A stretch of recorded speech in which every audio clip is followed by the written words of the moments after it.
Good evening, everyone. Tonight is Monday, April 22nd. The Londonderry Town Council call to order.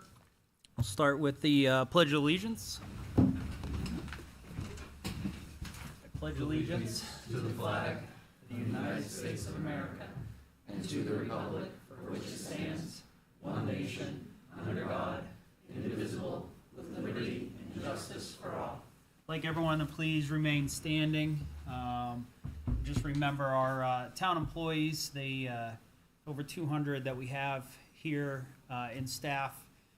We really appreciate all the hard work that they put in for our community, for our residents, those who contribute to this town. Grateful for all the hard work.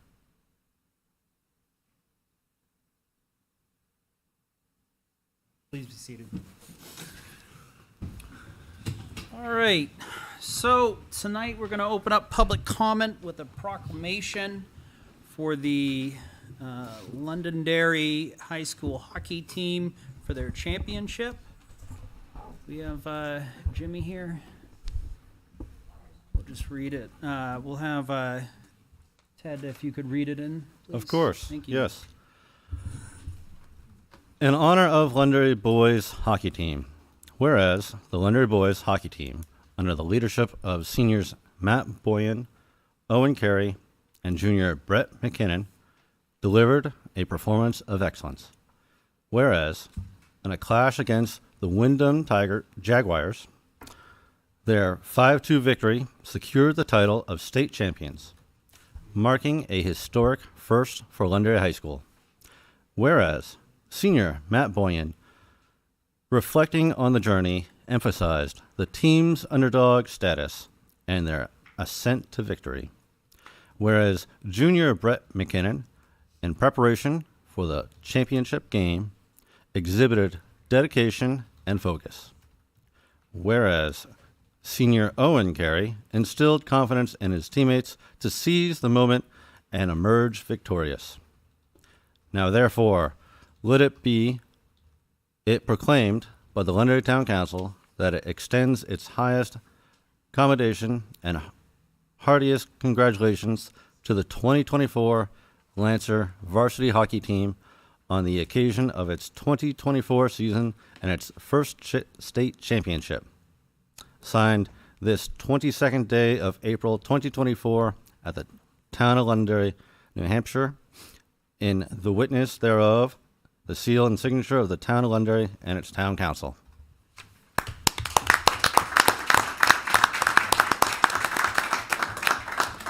I was at the game. It was an amazing come-from-behind victory in the third period against the top goaltender in the state.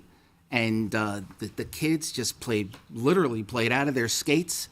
It was an amazing celebration. You never saw such a enthusiastic crowd. The Londonderry crowd was probably twice the size of the Wyndham crowd. So it was a great afternoon, and it was a fantastic game. And it was enjoyable to watch these kids and just how much fun they had that night. Awesome. Congratulations to the team, the coaches, the schools, and as well as the families for the tireless hours they've invested as well. With that, we'll move on to our next topic, discussion on the petition warrant article number 17, amend the Londonderry Municipal Code Title 5, Administrative Code, Chapter 3, Section 1A. Excuse me, can we find out if we're online? Because it doesn't appear, I don't know if we're videoing or not. We are good now. And I'm hearing that we're not online, we're not live streaming. Drew, do you mind letting us know? All right. All right, we're good. Thank you, John. All right, so with that, with all the citizens petitions that were put forward on the March election, we felt it important to solicit feedback from the residents as to why these citizens petitions were put forward and why they're a good idea.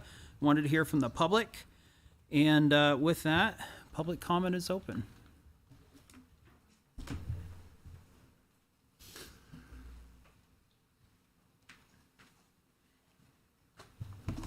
Christine Perez, 5 Wesley Drive. I just wondered why the petitioner wasn't invited to this meeting. I know that these were posted and properly noticed per state law. Okay. So I want to thank you for moving forward on it because this was overwhelmingly approved by the voters. It was approved by approximately 65%. And I think one of the reasons why this was put forward is because multiple years ago there was a citizens petition to limit some of the what do they call it? Term limits. Term limits was brought forward, and the town council at that time. I don't know all the details behind it, but it was never brought forward. And then one of the town councilors at that time said that he was going to bring it forward at the state, and it never happened. So I'm not positive that that's one of the reasons why this was brought forward, but I think that may have possibly been. But I think, it was overwhelmingly approved. So I thank you for looking at it. Thank you. Thank you.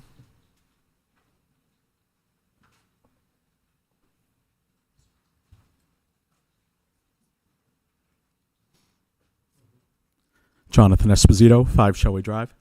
Mr. Chairman, congratulations. I don't think I've had the pleasure of attending a meeting since you were appointed the chairman, so thank you all for the fine work that you're doing. I just wanted to speak to the agenda item here regarding amending the municipal code, effectively amending the charter to have a elected rather than an appointed planning board. I was not the author of that citizens petition. I did vote in favor of it, and there was an overwhelming citizen vote in favor of it.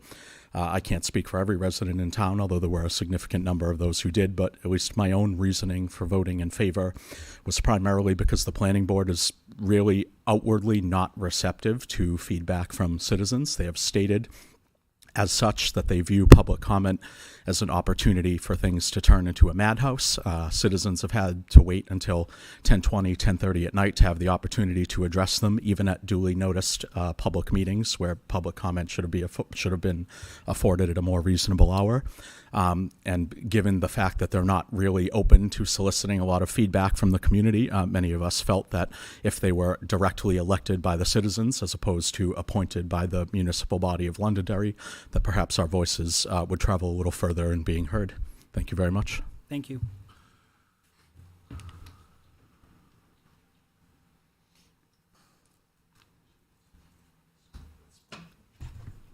Ann Champa, 28 Wedgewood Drive. I just wanted to say, you mentioned about the person who put forth this warrant article. She isn't available tonight. She's dealing with a medical problem, an extreme medical problem with a family member. I didn't bring that up. Well, I know you didn't, but I'm just telling you why she isn't here. Thank you. Anyone else?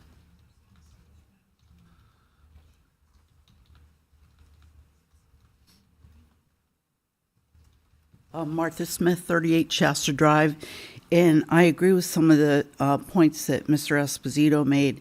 I think that the planning board has to keep in mind what the vision of the town of Londonderry is, and without allowing public comment, they're missing a lot of what the citizens want the vision of Londonderry to be. So I don't know whether appointed or elected or different changes in the board or whatever make that difference, but I think that the citizens of Londonderry have a definite idea of how they envision this town and how they'd like to see growth in this town and things going on. So I agree that it's important to have citizen input for the planning board, and if that means elected officials will listen to us more because they're counting on our votes, perhaps that's a good idea. Thank you. Thank you. Anyone else?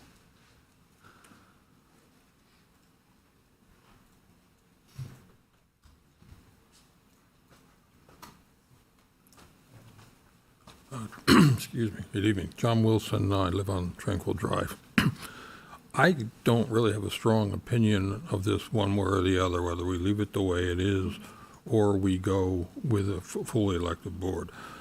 But one of the things I thought about, which may be a solution to this problem, is to actually have a number of people on the board that are elected and a number of people on the board that are appointed. That way we can have some people with experience, perhaps with the town government and so on involved, but we can also have elected people. And I would suggest that if we were to do that, we would, I don't know how many people we'd have on the board, but we would have a majority of them elected, okay? And then we would also need, I think, a strong, over and above what the state generally says, a strong conflict of interest document that everybody would sign for this. But that way, I think we can have the best of both worlds. We can have some structure from the town, and we also have people that are elected, and there's no reason that we can't do that kind of a board. Thanks. Thank you. Thank you.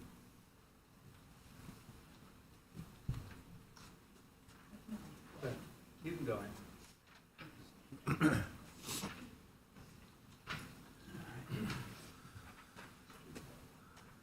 All right. Good evening, everybody. Jake Butler, Chair of the Planning Board. Wanted to give you a quick update on our last meeting as well as some meetings coming forward here. The April 10th meeting, we had a public hearing on the Technology Hill PUD. After their presentation from the applicant, discussions with the board, town staff, as well as input from the public, the board elected to continue the hearing to a special meeting that's going to be held on Thursday, May 9th. The PUD will be the only agenda item on this meeting. We have a couple larger projects coming up on the 1st of May. The first one being a 96-unit multifamily development on Gilchrist Road. This was continued originally from March 6th. The second is a public hearing on a site plan and CUP for an 89,000 square foot behavioral health facility in the Gateway Business District.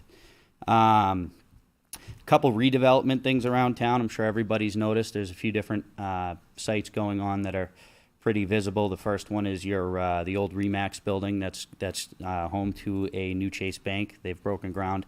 And the second one is the foundation has been poured over at an apartment building next to the Londonderry Freezer Warehouse, which is next to Giovanni's.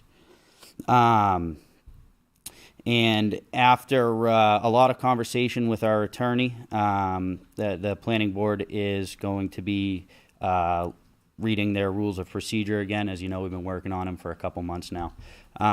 Wanted to touch base just real quick on the public comment side of things. I can't stress enough that there is public comment on everything that is a public hearing that comes to the planning board. So any development that's coming to town has a public hearing through our process. At that public hearing, there's public comment. That is when the public has time to comment. And you'll notice that at this the meeting that just happened with the PUD, there was public comment, as there is at every public hearing, and that's been continued to a new meeting. So, anybody have any questions? Great, thank you. Thank you. Is there anybody else for public comment?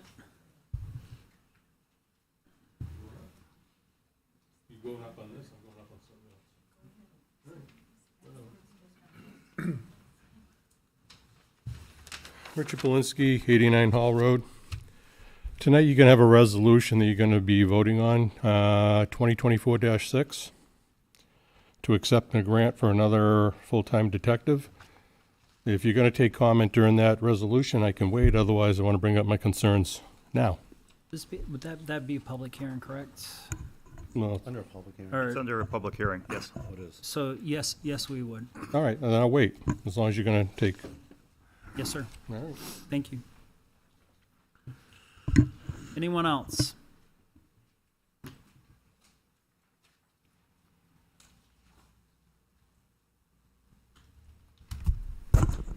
About the warrant article, Ann Champa, 28 Wedgewood Drive. About the you. warrant article, I think the people voted.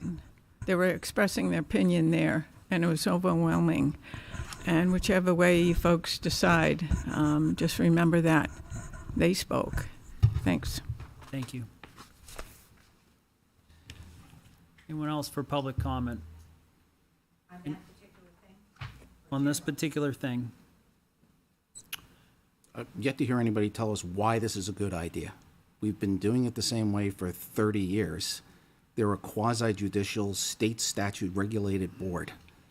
The attorneys have advised them that public comment's not a good idea, and they've been advising them that for a number of years. They have public comment on every ordinance they do, every regulation they change, every public hearing they have.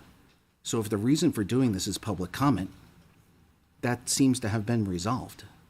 I mean, certainly can continue to look at it, but the way that it's stated, it doesn't tell people why it's a good idea. Why after 30 years of not having a problem and having almost virtually no lawsuits, and a number of the elected boards in the state have multiple lawsuits, the most recent one being Brookline losing a $610,000 lawsuit, and now the developer can build whatever they want. I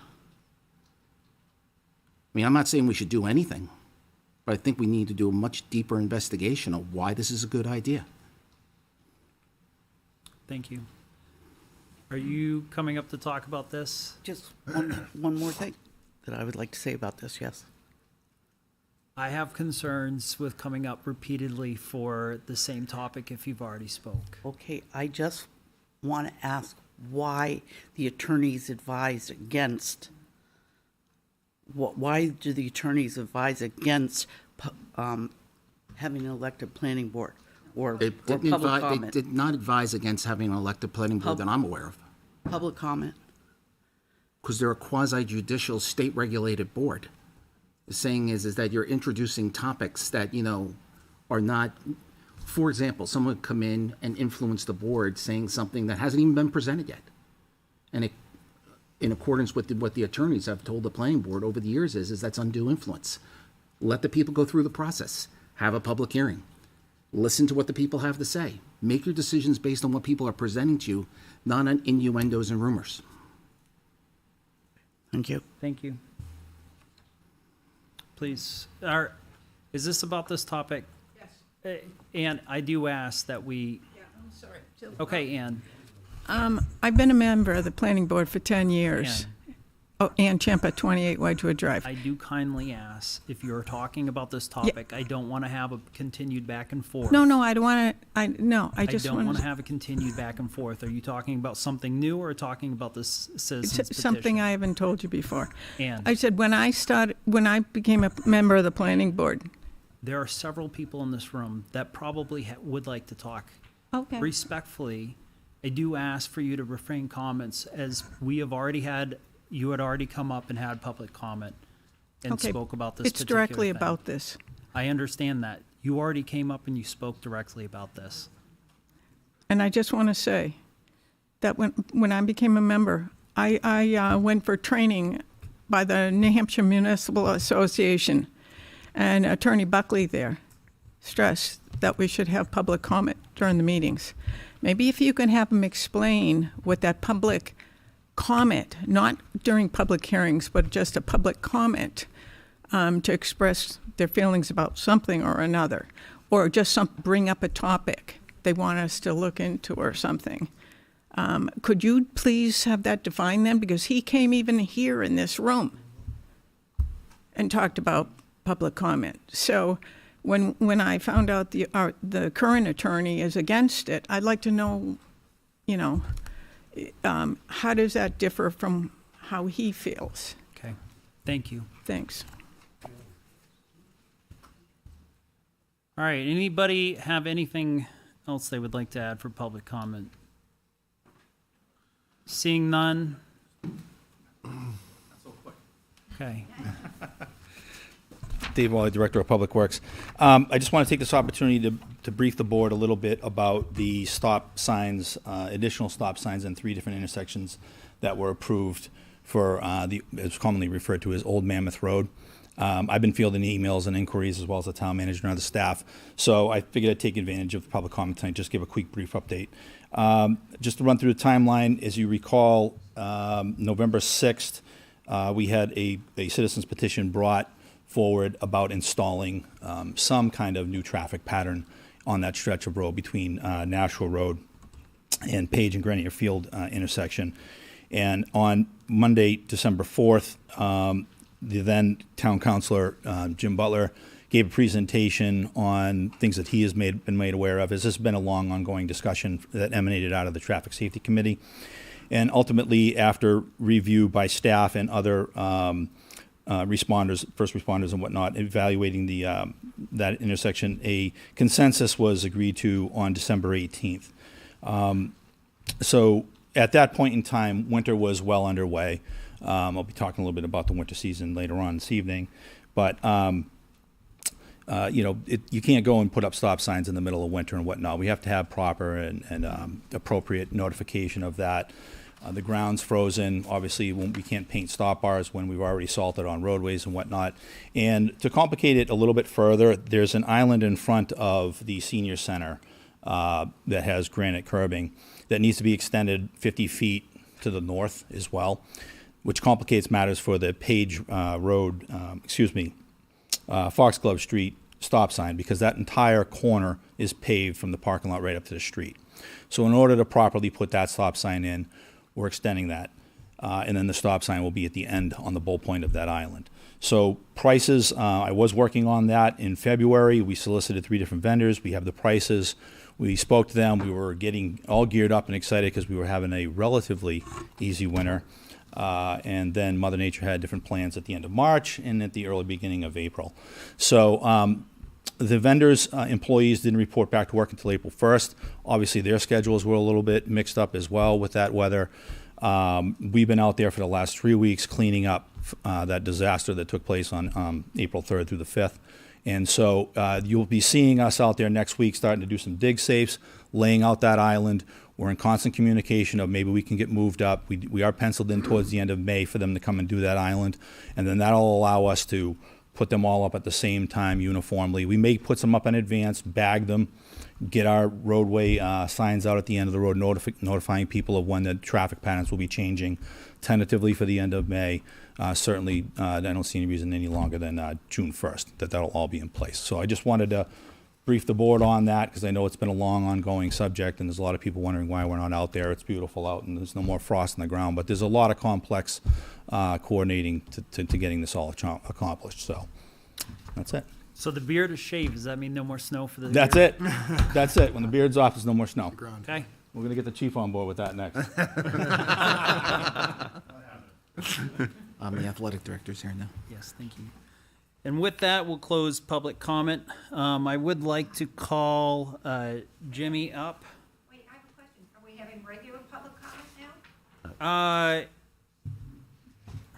That was public comment on that particular thing. What about regular public comment? We can have regular public comment. We'll reopen public comment. Sorry.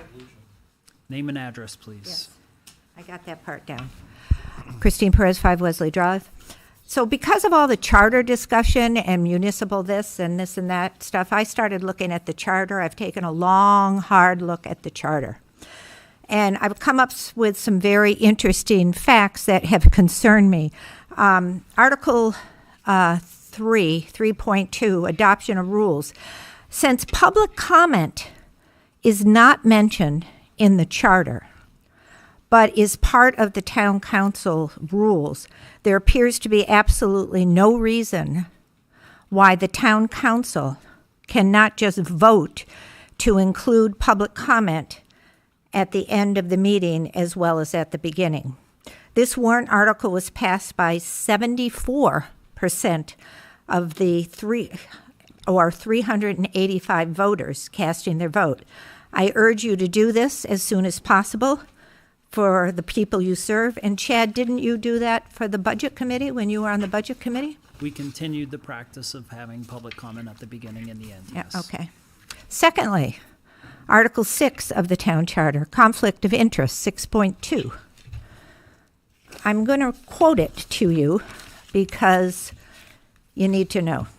6.2. Hang on, I have it here. 6.2. I'm only going to read Part A and then 6.3, Part A. Part A, any elected or appointed official or employee of the town who has financial interest, direct or indirect, in any planned or existing contract, job, work, or service to be performed in the town, or voluntary sale of town land, materials, supplies, equipment, or other property shall make full disclosure of such interest to the town council and manager prior to the town's deliberative on any such matter. 6.3a, no elected or appointed officer or employee of the town shall take part in a decision concerning the business of the town in which that officer or employee or member of his or her family, directly or indirectly, has a financial or other gainful interest which may affect his or her vote in favor or against that business, aside from his or her salary, such as officer or employer, greater than any other citizen or taxpayer. I did check with a lawyer about this because the last part I didn't understand. It basically says that if you're trying to negotiate your own salary, at that point you can talk, okay? And so the reason why I bring that up is because, hang on, Sloopy. It appears that an elected official has for years been in violation of this section of the charter by voting a family member's raise that has been part of the budget. 8.7 states that we cannot, 8.7 of the charter states, right here, violations and penalties. All willful violations of provisions of this charter, unless otherwise provided, are here declared to be misdemeanors, and all such violations and all violations of town ordinance for which no other punishment is provided shall be punished by a fine in record with state statutes. So I wanted to bring this to your attention because I have a concern. We cannot use the charter when we want to and then not use it when we don't want to. It's either a charter we use or a charter we don't. Finally, it's been a year since we had the reorganization of the planning department.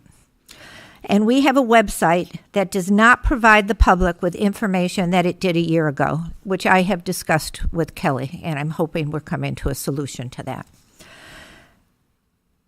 And it is my understanding that we have an individual from the Southern New Hampshire Planning Commission coming back at the exorbitant rate of over $125 an hour. It appears that the reorganization only provided a more costly and less transparent outcome for the citizens of the town. Ms. Perez, you have 15 seconds left. Or your 5 minutes. Okay, so that's what I wanted to say. And once again, that's unacceptable. Unacceptable. Thank you. Anyone else? Name and address, sir. Jonathan Esposito, 5 Shelley Drive. I know this isn't a question and answer session. I just wanted to propose a future agenda item like the one that we just held for warrant Article 17 regarding amending the municipal code for the planning board. We did have 1,775 residents vote at the March election that they were not in favor of the current town manager plan. Another several hundred citizens chose to undervote due to a lack of clarity with that warrant article, who, after surveying and having the opportunity to speak to some of them, expressed that they also may not be in favor of the current town manager plan, but did not have the opportunity to properly exercise their vote in that regard because of the warrant article being unclear. So I would like to request that the town council put as a future agenda item at a public hearing an opportunity to have this kind of similar public comment and input as to why some residents may be not pleased with the town manager plan. Thank you. Thank you. Anyone else? All right, seeing none, I'll close public comment. This time I'd like to have our athletic director, Jimmy Lonzo, come up, please, and be presented with this proclamation in honor of the Londonderry boys hockey team. Ted, Mind reading this again? You'd like me to read it again? I would, please. Sorry, did you read it Sure. before I got here? We did. Sorry, I was at the volleyball game. Just finished Completely- up. I ran across the street. Completely right, understandable. sorry. No problem. Here we go again. Sorry. In honor of the Londonderry Boys hockey team, whereas the Londonderry Boys hockey team, under the leadership of seniors Matt Boyan, Owen Carey, and junior Brett McKinnon, delivered a performance of excellence. Whereas in a clash against the Wyndham Jaguars, their 5-2 victory secured the title of state champions, marking a historic first for Londonderry High School. Whereas senior Matt Boyan, reflecting on the journey, emphasized the team's underdog status and their ascent to victory. Whereas junior Brett McKinnon, in preparation for the championship game, exhibited dedication and focus. Whereas senior Owen Carey instilled confidence in his teammates to seize the moment and emerge victorious. Now, therefore, let it be proclaimed by the Londonderry Town Council that extends its highest commendation and heartiest congratulations to the 2024 Lancer varsity hockey team on the occasion of its 2024 season and its first state championship, signed this 22nd day of April 2024 at the town of Londonderry, New Hampshire, in witness thereof, the seal and signature of the town of Londonderry Town Council. Thank you. Thank you. Sorry about that. Heck of a job from the students who won the Division One, the championship Yeah. title. Great job to the families for getting them that practice early in the morning, late at night, on weekends, for the coaches and the students themselves. So thank you very much, and definitely please pass our gratitude along. If you'd like to have any remarks. I'm sorry that Coach Bears couldn't be here. He's on vacation during April break here. So I'm here for him, and they did do a great job. And people don't realize what the hockey team goes through with those late night practices and then the quick turnaround to school the next morning.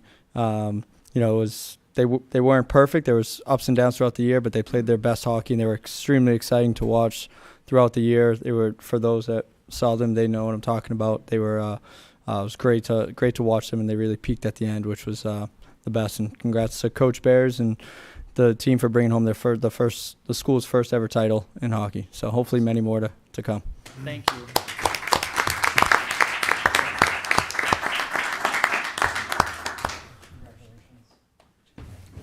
Congrats. Yes. Hey, Jimmy. Yeah. Jimmy, you want to have a congrats? You guys want to bring it in? Yeah.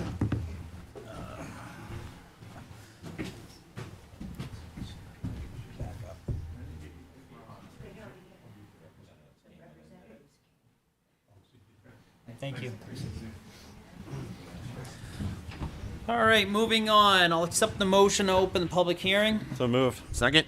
All right, I have a motion and a second. All in favor, say aye. Aye. Any opposed? Chair votes in the affirmative. Resolution 2024-04, acceptance of unanticipated revenue. Town manager. Thank you, Mr. Chairman. This is a resolution under RSA 3195B to accept $40,637.86 in grant funding, that being for cold weather outwear gear for the Southern New Hampshire Special Operations Unit. All right, this is public hearing. Is there any comment? Any comment from the board? What do you want to do? I'd like to move to approve Resolution 2024-04. All right, a motion and a second.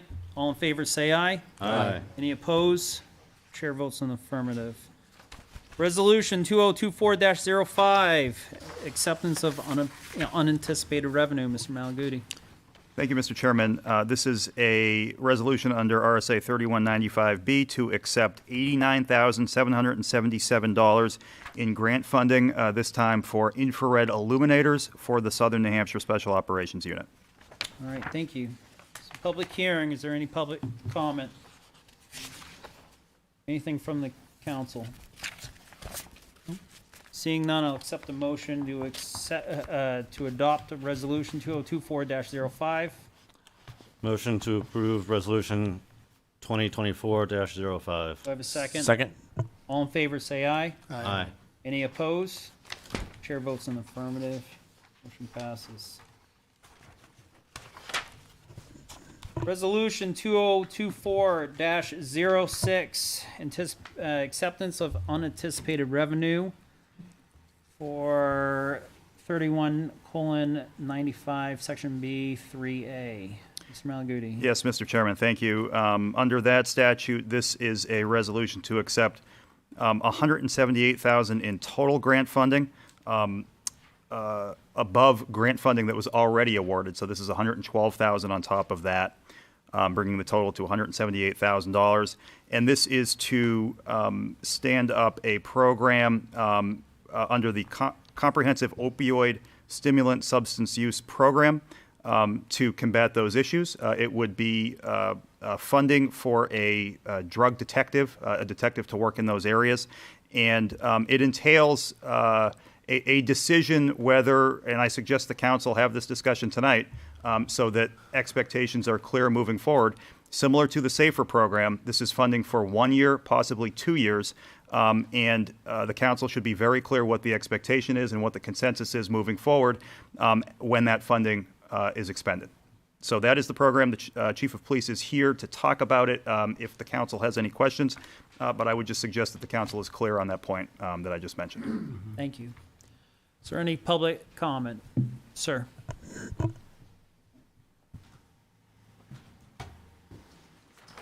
Okay, Richard Belinsky, 89 Hall Road. And this is going to be similar to what Mike just said. When the SAFER grant money for the fire department ran out, there was no mechanism to keep funding those positions. And that money was just put into the default budget. This isn't me saying so. I did my homework and found out from the finance department. The way I looked at that is this year we funded 4 more positions. It was on a warrant article. That's fine. But that money is really covering the 4 that we never had funding for after the SAFER grant ran out. So my concern here is this looks like it runs through, I'm assuming, June 30th of 2025. If we're going to keep this detective on, I'm not saying whether we should or shouldn't do this. Where's the funding coming from? Are we just going to bury more in the default budget and people don't know about it? Or are you going to write this detective up as a 1-year contract? Or another alternative would be to write up a 1-year contract with a caveat in the contract that that position will continue through a warrant article in, I believe it would be March of 2025, and let the people vote if they want to continue funding this. We need to start being transparent, because the SAFER grant positions after that money ran out were never funded through a warrant article that I can find. Correct me if I'm wrong. And I did check with the finance department, and they were just dumped into the default budget. That's not transparency. That's burying stuff. That's not how you budget. So let's be perfectly clear how this is going to be funded if you should accept it, when it runs out. No more surprises. For years this was being done and nobody was calling anybody on it. Now you're going to start getting called on everything because I'm going to look at it and other people are looking at it. So you can, if you want to pass this tonight, pass it with, put an addition in there that it's got a 1-year contract or a 1-year contract with the caveat that there'll be a warrant article in March of 2025 to continue the funding through the taxpayer. Otherwise, you're not being fair with the taxpayers. Thank you. Anyone else from the public? This time I'd like to hear from the Chief of Police. Chief, good evening. Good evening, everyone. Hope all is well. First off, a couple quick things that Mr. Belinsky has pointed out that are not right. First of all, this has nothing to do with the SAFER grant. I have nothing to do with the SAFER grant stuff, nor do I have anything to do with the fire department personnel. Number 2, transparency. It's my favorite word. I love to talk about it. The word about transparency does not mean we're trying to hide anything up here. We're not trying to hide anything at all. Here's what we're doing with this program. So we've been working on this COSAT program now for close to a year. And during this program, we've assigned 1 detective, the detective sergeant, to help out with this program. This program is part of outreach with our community. We love to talk about helping our community. We hear from everybody in this room today. We hear it from our town council and our leaders. We talk about doing the right thing in Londonderry, leading the way. We try that. This wasn't something that we've created to hide or bury a position to not be transparent with our voters. This is a program that's working, statistically shown to work. This is a program that we've been doing for close to a year with Sergeant Olson, reaching out to people who have overdosed, who have an addiction problem, for alcohol, for youths. There is no age limit. Now, I would say this, Mr. Belinsky did not reach out to me, so we didn't have dialogue on this. I will talk to him after the meeting, just so we can be on the same page about this. In New Hampshire in 2022, there was over 400 overdose deaths. We have our share here too. We are not immune from overdose or deaths. Excuse me, Chief. Could you please ask the back of the room to be quiet? I can't hear the chief. Thank you. So, I'll do that a little bit straighter on me here. So one of the things of concern was that while we do have detectives, we used to have 5. I have 4. 1 runs juvenile and 3 do all our other crimes. All our burglaries, all our thefts, credit card, ID fraud, sex assaults, high-end theft rings, things of that nature. And they do backgrounds. They do polygraphs. They set up testing. They're very busy. So this program forwards the community. Has nothing to do with me. Has everything to do with the community. Providing a service to help people in our community who pay taxes too, who come to the police, who go to the fire department, who come to you all in a moment of need or a problem with their family member and ask us to help. This program is about networking. It's about helping people with substance abuse, mental health challenges, recovery and assistance, community outreach, working with local groups, formally and informally, like CLM and Derry, local coalitions, collaborating with healthcare providers, schools, and other agencies and businesses in our community. Isn't this what you want your police to be doing? I think so. If anybody here had a loved one who has an addiction problem, who's ever died of an overdose, or a family member that's committed suicide because they can't get help, you would say, where were you when this came out? People would say, as they always do to us, where's the grant? We love grants until it's time to do our pony up side of it. This isn't a one-kind match. This is up to 2 years, like the town manager said. 2 years, up to 2 years. Maybe we don't get it in year 2, but in year 1, we're going to get it. We're doing it already on a part-time basis, and he's busy. I think that the word transparency, again, is a very good word. If in a year and a half from now or 2 years from now, we didn't see the numbers that were provided, I have no reason to not be transparent with the community and say, we don't need it. We're going to go back to a part-time, assign someone to help. I'm not going to stand up here and lie to you that I need something or make it seem like this is a big facade. They came to us. They asked us to look into this program because in other areas in the state it works. We're trying to get ahead of these things. We always talk about these things in past councils, as you would probably remember, sir. We've talked about overdoses and what we're doing to help. So I'll stand here and say this. I don't have a crystal ball. I don't know what's going to happen a year or 2 from now. But if we save or help one family, someone recover, we get them on the right path, is it about being transparent then? I think so. So, you know, as Mr. Belinsky said, he'd like you to think about this when you vote on it tonight.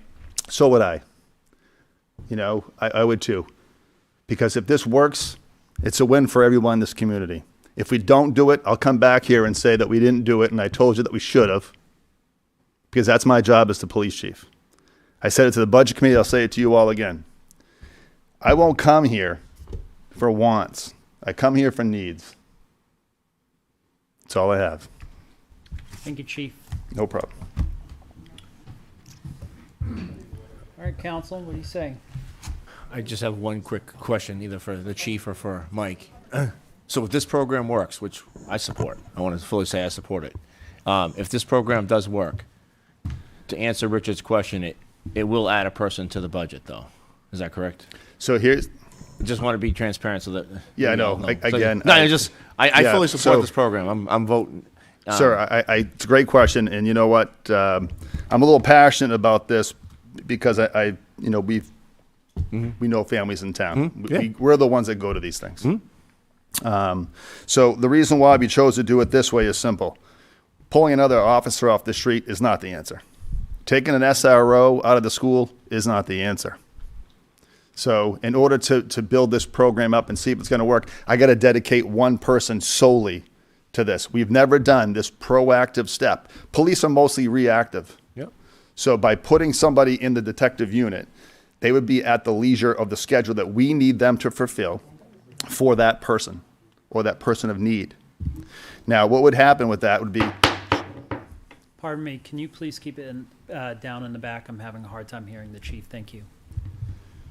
so what that would mean would be this first year they would be assigned to the detective division.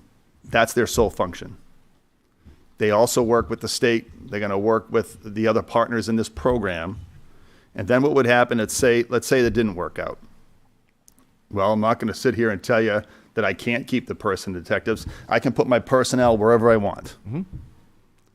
And we had 5 detectives before in that unit. We used to do a lot of proactive drug activity and things like that in our community. We have 4. Our work has not gone down. And would I keep someone in there? If it wasn't a detriment to the patrol division, then I wouldn't. Excuse me. If it did cause a detriment, then I would remove them back if we didn't get the grant accepted and or if it didn't get funded thereafter. I have no problem coming to the town council or a budget committee or anybody after the grant was expired, pitching the idea or talking about it again. I'm okay with that. Thank you. Thank you. It is a public hearing. Name and address, sir. Jonathan Esposito, 5 Shelley Drive. I just wanted to take the opportunity to clarify a couple of citizen concerns that were raised by another citizen in the room tonight. I think everyone is on the same page that we want the police department to have the resources that they need to serve some of the critical needs in the community, and that grants are a great way to do that. However, with the understanding that it was not the police department, we have seen in other departments and other offices of the town government where employees have come on as grants. Those grants expire. It then essentially is an unfunded liability that then becomes funded by the taxpayer. It becomes part of our default budget. And while we want the police department to have the resources that they need to meet the critical needs in the community, we appreciate that they're being proactive, but we do have to be proactive in how and whether or not we're going to budget for this in the future, because when we have folks who are on fixed incomes or whose incomes are not stretching as far as they used to, or the significant body of seniors that they have in the town, if their tax bill gets so high that they are then priced out of residing in Londonderry, they're not going to have access to that resource of that detective or that individual being available if they do have a crisis or a family member who has a drug concern or something else that the police department can attend to. So we do just need to take a balanced approach with this. And I don't think anyone intended to suggest that the police department is less than transparent either, just that they've had to do creative budgeting in the past. I did graduate Leadership Londonderry in 2023. I've heard from Chief and others how the town has perhaps not been receptive about, raising a maintenance budget, so they've essentially had to pay for the HVAC needs by the unappointed staffing that they've had. Those kind of things create a lot of citizen confusion. They don't add to the citizen perception of things, but I don't think anyone was trying to suggest that the police department was dishonest. So thank you very much. Thank you. If I may, Mr. Chairman, just to add some clarity to the mechanism that we're talking about here. So I think that, the safer example has been discussed here tonight. The finance director went back after the last town council meeting and watched the video of, and I think there have been 2 safer grants that have been awarded, and watched the video of at least one of those sessions where a similar discussion to what's transpiring tonight occurred. And there was a similar discussion about, look, this money isn't forever. It's going to run out, and the expectation is that we're not going to lay off firefighters. Let's be very clear that there is no requirement that once the grant funding is expended, that the town council needs to continue with the program, as the chief said. particularly if the need isn't there. This is a trial period. But let's be very clear that it is part of the default budget. And it's part of the default budget, which I have up here, as a contract or an obligation previously incurred. The default budget is you take as a starting point the level of services and the appropriations, therefore, from last year, and then you adjust it up or down by these various items. So I agree, based on conversations that I've had with counselors and based on my own perception of the issue, there needs to be a very clear understanding coming out of this meeting whether we're going to continue with these positions after the grant funding expires or not. But let's also be clear that the council can make budgetary choices each budget cycle. The council can add positions. The council can remove positions from the budget by way of the operating budget. And that's the distinction between the operating budget and the default budget. So if the council wants to fund the police department 2 positions lower, they can do that by adopting an operating budget and proposing it to the residents that does exactly that. So yes, these are all important things to consider and to discuss. But just to provide a little additional clarity, it is part of the default budget. The council should have a discussion and emerge with a consensus about what happens after that. And I'm happy to take any of the council's questions on any of those finer points. As the person who was here when we had town meeting, because with no disrespect, none of you were here, is that when we had town meeting, we had one budget. We would talk about each position, we would talk about each piece and everything else. When we moved and changed the charter to SB2, which I will continue to say to this day is bad legislation. It's terrible legislation. It should be amended and fixed. But when we moved to that, the council at that time made a decision. Didn't require us to do it. Nothing, no law tells us we have to do it. But that if we wanted to add headcount, and it started with SROs, that we would put them on the ballot and have the people tell us if they want to increase the services in the town. It was an operational political decision to do it that way. Very clearly. When we had SAFER grants, it was discussed with our attorneys, with the auditors, with the state. What does the default budget mean? If you bring these services on, their conclusion, coming back to the council, is that it would become part of the default budget. And that's always been what the policy has been since we moved to SB2. Now, people may say that's not transparent. That's just not completely, what we went about doing. We were very transparent. Outside of Mr. Malaguti, there's no other attorneys in this room or CPAs that I'm aware of. Those are the people that we listened to. Those are the ones that gave the council the advice. And that's how we went forward. Now, if the council wants to do something different, you can do something different. But that's the advice we were given in the past. So to say that anybody was not being transparent is just not the case. Thank you.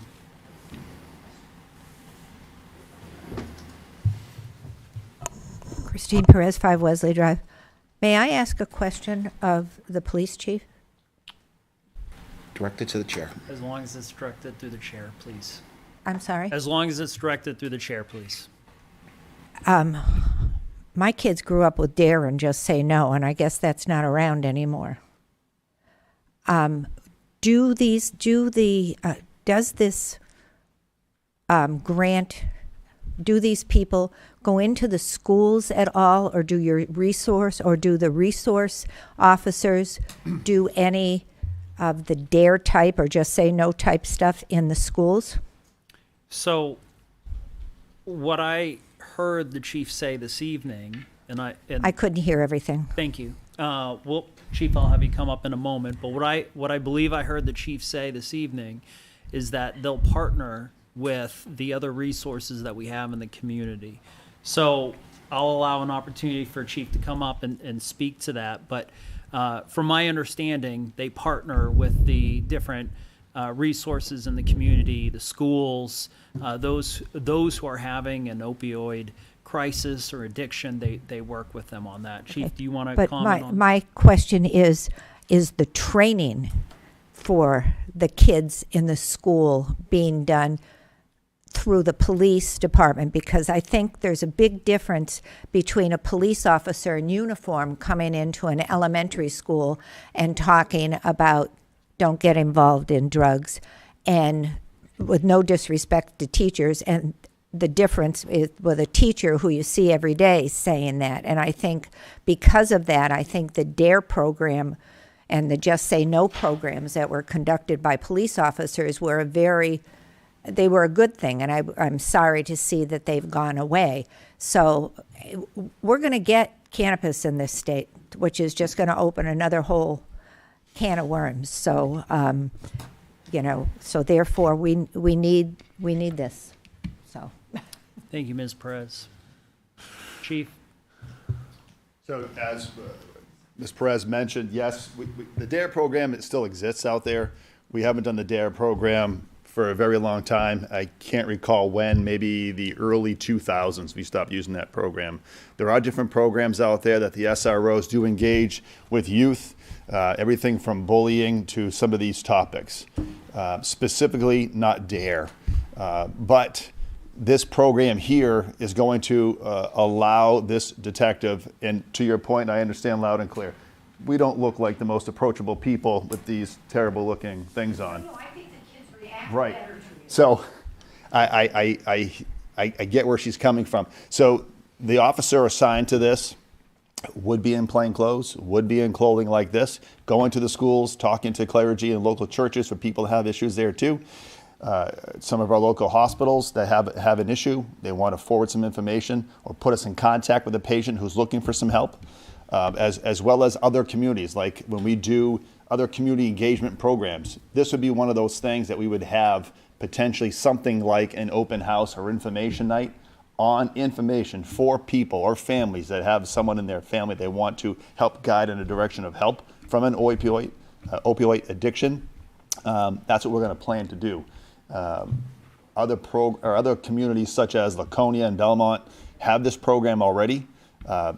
Lots of work to do on it, and that's why, as we said earlier, it would be one person assigned to it for now. And programs, it's one of the things that I have in my little brochure there, not brochure, but in my packet about information on that is just that, outreach, lots of outreach. And I think that part of this program, if it's up and running, is the way we present it will have an impact on how it's received in our community. So that's one of the things that we would be working on is the social media press, putting this out there about this program now in the works for the community. All right, thank you.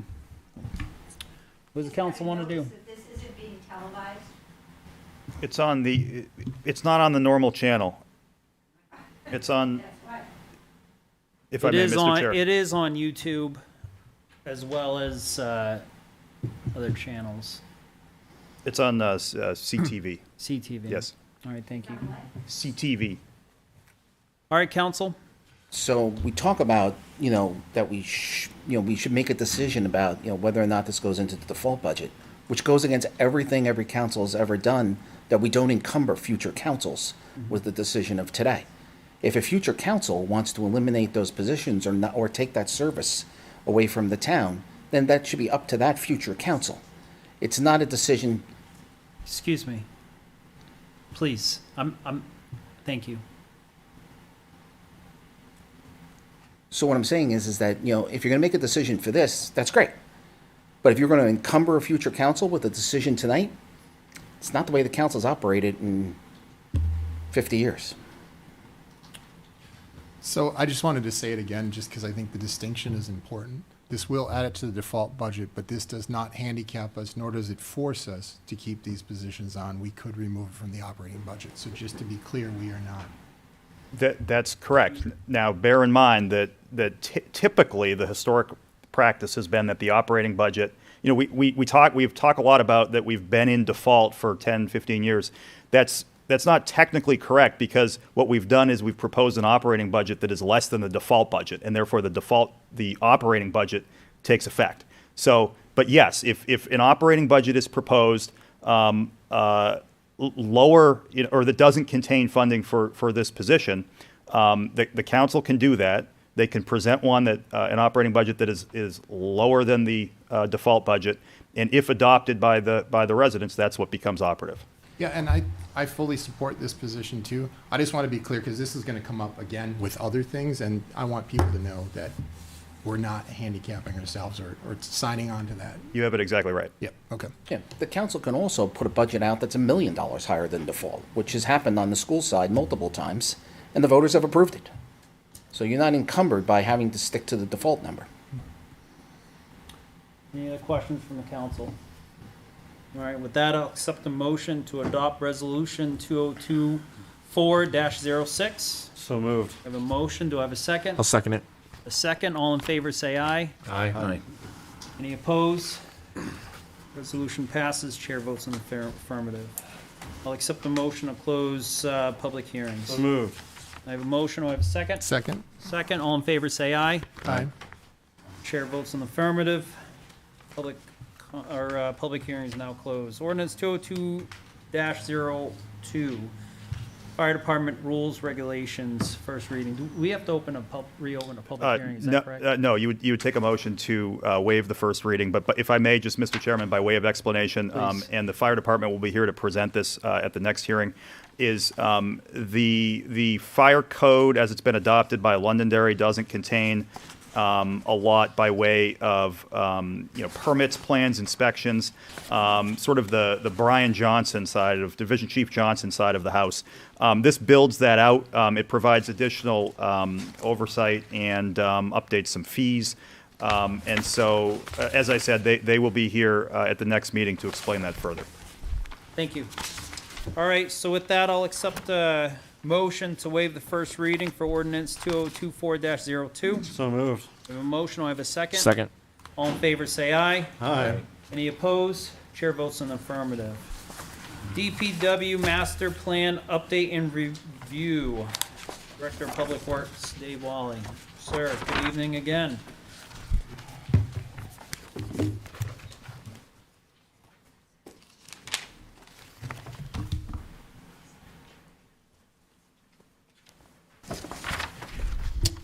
Good evening. Thank you, Mr. Chair. Thank you, Mr. Town Manager. Again, my name is Dave Wally, Director of Public Works, and I'm here to, what I'll start off with is just a brief recaps of the winter. Now that it is officially over, we've established that. We had 14 weather events this winter that began way back on November 21st with a 2-inch snow event, and then ended, as we all know, on April 5th with an 8-inch of heavy, wet, packed snow, which resulted in multiple downed trees, wires, and made it complicated to move around town. Making that total winter operational season 137 days, and we are glad the end of watch is over on that. It resulted in 24 treatment operations of either straight salt or salt-sand mixture, and resulted with us having to plow 8 times for a total accumulation of 43 inches. Winter is over, as I said, but there is ongoing work that is not done yet. We've been at it for about 3 weeks now on clearing the trees and debris and what have you. There's still a lot of work to go as far as lawn damages and mailbox repairs and washout, shoulder work, and what have you. So winter takes a pretty hard beating on the roads and the shoulders and things around town. So the crews are out there working very diligently to try and get things back in as best shape as we possibly can. On that last event, I would like to thank you. I would like to thank both Chiefs Butler and Bernard. We had some awesome communication going on during that event. That's a very tricky event, and when first responders can't get to where they need to be, us as first responders understand the importance of that, and we want to make sure that police, fire, paramedics can get to where they need to be. And so when we know that there's a road closure or we haven't gotten there yet, we were in constant communication, and then add to that having Eversource and other utility companies in town. And when they get here and they finally get their resources in the community, they want to be able to move. Sometimes you often hear of units sitting in parking lots and waiting, and sometimes while they're resting, as they are mandated to do so, or they can't go up in the buckets because the wind is too strong or it's too dark or whatnot, they'll do some of their evaluating of the town in those times in period. But when we're out and about, we want to make sure that when they can get moving, that they can get around, and the best way to do that is through constant communication. So I just really wanted to point that out, that the communications between the 3 departments was was outstanding. I want to thank the counselors. I heard from a great deal of you and the town manager for their support. Again, it was a difficult situation, and we are grateful that everybody got through it unscathed, unhurt. Things can be fixed and put back to normal, but when people get injured, it's difficult when you know that your employees are out there engaging in the dark, in the wind, and you're wearing your safety gear and your ear protection, so you may not hear something over your head or whatnot, and you're trying to clear things. So it's dangerous, but we're just glad that everybody's okay. So I just, lastly, in closing on that, I'd just like to thank all of our workers at the DPW. We got through the winter down two people. One is serving on the southern border right now for the National Guard, and we have an open position, which we have gone through another hiring process. We did one in the fall, and we did one now to no avail. So anybody out there with a CDLB, please go to the town's website, look up the HR, and please apply. Thank you. Mr. Chair, real quick, how is your communication and as well, hopefully, the fire chief's communication with the Eversource representative? Hopefully it went well. Fantastic. Towards the end of the event, we had an opportunity to get together with the departments with Eversource, and I apologize, I can't remember the gentleman's name, but I do have his business card. Kept that one close to the chest. So they were excellent, and they were very pleased with their ability to get in town, and that they were pleasantly surprised at how quickly they can move around. So you put a chainsaw and a plow in some people's hands, and they can get things moving along pretty quickly. So, and from what I hear, I believe also one of our, I believe, directors or VPs had a meeting at, I believe, the Scobie Pond station as well. I believe so. Yeah, we were out towards the southern end, but yeah. And just lastly, Denise and Donna, our administrative assistants who field all the phone calls, they're kind of our front door or doorstep, if you will. And, you know, people get a little frustrated and panicked in situations like that. And I just really want to thank them. I believe Administrative Assistance Day is this week sometime. I believe it's Wednesday, if I'm not mistaken. And I just wanted to thank them too, both, because they do a great job at dealing with difficult phone calls. And you know, people will call and say, well, they haven't come to do this yet. Where are they? We're coming. You're on the list. We'll get to you. We just need a little bit more time, a little bit more patience. So thanks to the both of them as well. So with that said, I gave this presentation once before last year around the same time.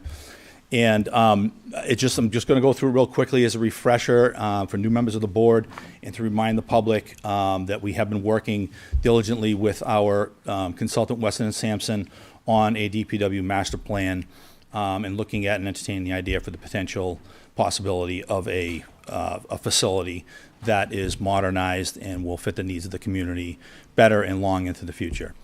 So thank you for your attention this evening.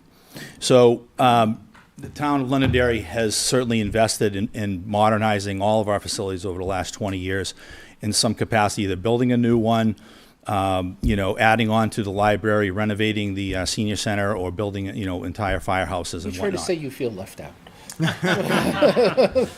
Out of sight, out of mind. Maybe a little bit. Out of sight, out of mind. So there you go.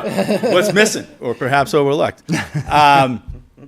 But nobody can see where you are. But we understand that you know, sometimes we fall down the pecking order list. But nonetheless, certainly, if I've done anything in the 3 years that almost 3 years I've been here, I like to tell our story and bring that out into the open and really communicate that to the public and to the boards that make the decisions on how we operate within the town of Londonderry. So, at any rate, this is the time to discuss that.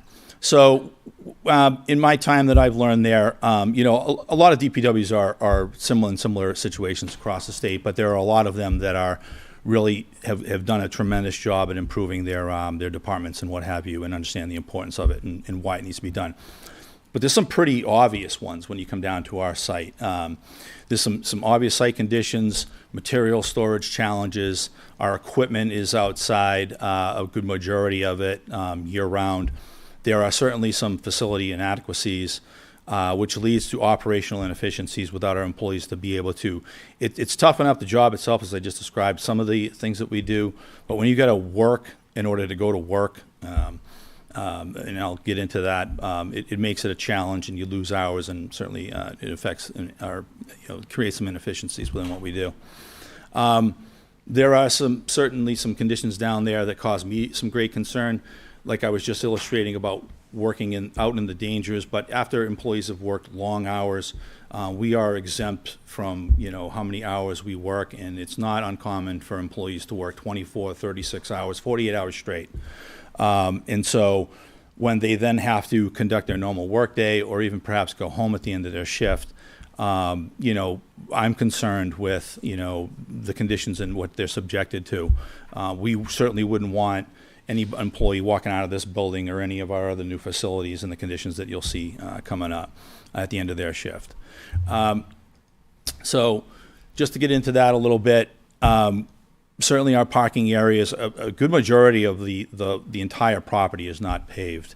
And that causes obvious concerns with mud. We don't worry about getting dirty or getting mud on our boots and whatnot, but in the wintertime it causes a real problem. And as you can see from our sand pile on the right of the screen there, we don't have an adequate supply stored that's dry, so we're taking from that pile in the middle of the winter. In fact, that photo was taken after we just smoothed that out when the ACO came down and needed some and got the vehicle stuck in there, so we had to do a little assistance to pull them out. And so this is one of the things that we want to address on the site for obvious reasons. More of the conditions. Again, the mud then freezes. It's hard to plow mud and or ice. It's unsmooth. It creates slips, trips, and fall hazards. We have some drainage issues, obvious. That area, that corner of the lot over in the upper right-hand corner is where some of our employees park, but they chose not to park in that area because it was basically a hockey rink over there for a little bit. Speaking of the hockey team tonight, congratulations to them too, by the way. And so that's areas where employees got to walk across to try to get to their vehicle. We don't have any drainage, formalized drainage to speak of, so we have a lot of areas where water's running off or not draining properly and just sheeting off of our property. In the center of our yard, we have this rather crude detention basin, but really what happens is it fills up relatively quick and it just kind of flows out to the back of the yard this way, which, as you can see, there's a man door here, so employees have to walk across that when it freezes over. And when we wash the trucks inside the building, we crack the door a little bit to let the water flow out of there, which is supposed to go into the pond, but instead again, it's overflowing, so it just flows out. So that's some of the things that we've really been looking at too, that, there's some things there that really need to be addressed just from that standpoint of DES stuff. But, so our salt and sand mix shed, as you can see up here, it was built back in 1981 for $8,000. I'm sure it was a lot of money back then. But it only has a capacity of about 250 tons. I'm being pretty generous with that amount. So it clearly doesn't hold enough for when we use an average year of 2,500 tons. We're mixing it in the middle of a snowstorm, and that's not the ideal time to be doing that. And in the back of the picture, you'll see the first salt shed that they built in '86, and that has a 1,200 ton capacity. They're fairly small sheds for size for what our needs are. This building is the more modern one and certainly has good use for us into the future. And that is where we would propose that we would be able to mix an adequate amount of salt and sand to have a 1,500 ton capacity that can get us through several storms, if not, and then we can mix it up in downtime and whatnot and get it in there so it's dry. You can see the loader ramping it up here because the building isn't quite large enough, so we just try and push it right to the rafters and get in there as much as we can. So the two buildings together is 2,700 tons, but in a winter we usually use 3,600 tons. And I'm not proposing that we go and build a 4,000 ton shed, but we should have something a little bit more closer to what our actual needs are. And really all our construction material should be covered. This graphic basically shows, that nothing, whether it's our gravel, our stone, and our coal patch, which we use. Whoop, I gotta go back on that one. Well, either way, thank you. Coal patch is what we use as a material to fill in potholes predominantly in the wintertime, but we don't have a hot box here, so we use it even springtime, summer. It's a crude way of doing it, but it's a good way to get you by for a little while until maybe the warmer months when you can go get hot top. And if we had a hot box, we could make better or longer lasting repairs of potholes all year round. But I wouldn't want to get into investing into a piece of equipment like that since we don't have a facility to put it in. With Continental in town, I mean, we can go there, can't we? What's that? With Continental right in town, we can go there, can't we? For hot mix, yes, when they're open. In the wintertime, they are not. There are facilities, though, that are open that we could go get hot mix in the winter months, January and Because you February. really don't have any potholes. Yeah, well, if To we have a speak good, of. yeah, well, In comparison. yeah, exactly. But we do have stubborn ones and whatnot, and so when we have to constantly send crews out there, it's a little bit of a problem. And you can see that they got crafty in covering it and trying to keep the snow and ice and rain out of it, and they use the old body of a dump truck, it looks like, and kind of cut it wide enough so that we can get the bucket in there. But at any rate, on the property, you'll see that we have 9 different storage structures all around the property that are a combination of old trailer units, some modular storage ones, some old sheds that were used on different parts of town. And we store everything we can in them, on them, around them, under them. And it's amazing how much stuff we've got that serves the town all year round, but safety horses and what have you, and barrels and whatever. And, again, this is some of the inefficiency I was talking about. Like if you have to get back in here to get, the jackhammer or whatnot, your roller's in the way. You can see some that they're not all watertight. We get a little bit of mold going here. This trail is rather unpleasant to smell, so we let it air out typically before we have to really go in there. These are up on some crude concrete piers and whatnot. Again, trying to save space. We have a part of the property that dives off, but that's how they were erected back in the day. So we're looking to try to get away from that for I think what is fairly obvious reasons, and we'll get into some of that when we bring in Weston and Sampson, and they'll be in probably by the end of May, hopefully before Memorial Day is when I'm trying to get them in here. So this is just, again, so that when we step in front of you, you're not like, well, where did this come from? We've already gone over this stuff. So I'll try to speed it along. I know it's getting late, but now bringing it to the inside, these are cutting edges that we use. Again, we took all the things off the floor and bolted them to the wall. Not necessarily the best way to do things, because if one of those cabinets comes crashing down, people can get hurt. But they're fairly well secured. But these are some of the things that we have to do because of the spatial needs that we have.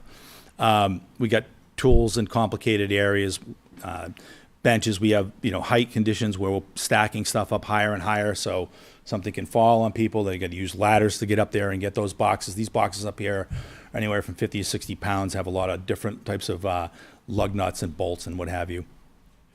The old break room, the old break room, 2 break rooms ago, we use as an area to store things. And limited work surfaces is another issue. This is actually our welding and grinding area.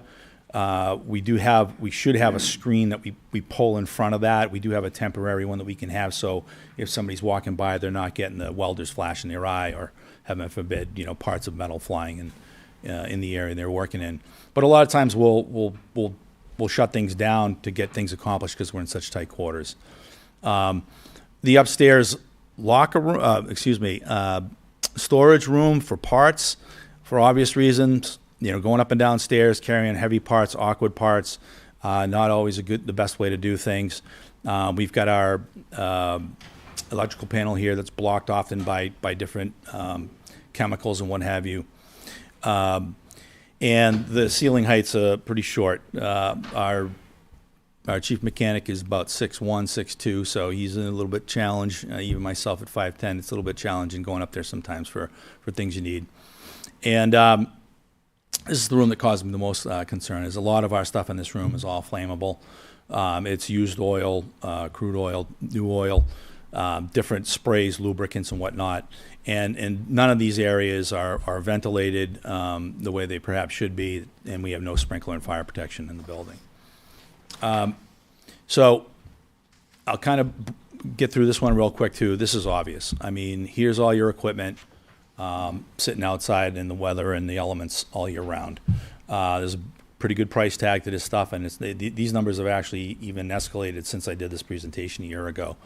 So it's important that we consider some of the things that we'll be discussing in the future. And there's other elements that they deal with. A little short video here. The amount of rain that comes off, so the moisture and whatnot. Moisture, salt, snow, ice, it just attacks these trucks like you can't imagine. So yeah, they're underneath the canopy, but they're still subjected to a lot. And then we'll have mice and rodents and things move in there and, get in the carburetors and things of that nature and build nests, and it creates a problem. Let me move on here. There we go. Just again, back to the part shop. We don't have enough room to have a crimping machine on site, so what it ends up doing is causing us to buy a variety of hoses and whatnot, so that depending on which piece of equipment goes down, we can just kind of quickly put something together to at least keep it up in the middle of emergencies. But again, it's an inefficiency. And then what we got to do is undo it and order the right length hose at a later time, and then redo work that we did just in the moment of. Some obvious tight working quarters. Here I think there's actually an employee right there. He's about maybe 2 feet off that wall. The reason we slid that over there is because that truck was going to be a lengthy repair, so we didn't want to, jam up the whole garage. And other spare parts and spare tires and whatnot are in those trailers that we showed you earlier. Here's another employee trying to wash the truck, trying not to get into the mechanics area. I think I get another photo a little later on. So the main building that we do the working in was built in '71, so it's obviously 50 years old now. It's only about 3,200 square feet, and again, it just creates limitations. He's trying to wash this off. This guy's got an engine apart. Not a good combination. So they have to take their time and due diligence to make sure that they're not spraying and getting stuff on the mechanic while he's working on the floor. And I think there's some gentlemen right down there too. But when we want to rehab a machine and paint it, we got to close the whole building down because of ventilation purposes, again, with the fumes from welding and grinding. So, correct me if I'm wrong. Speaking of rehab, that excavator in that picture that you previously that showed, loader, yeah.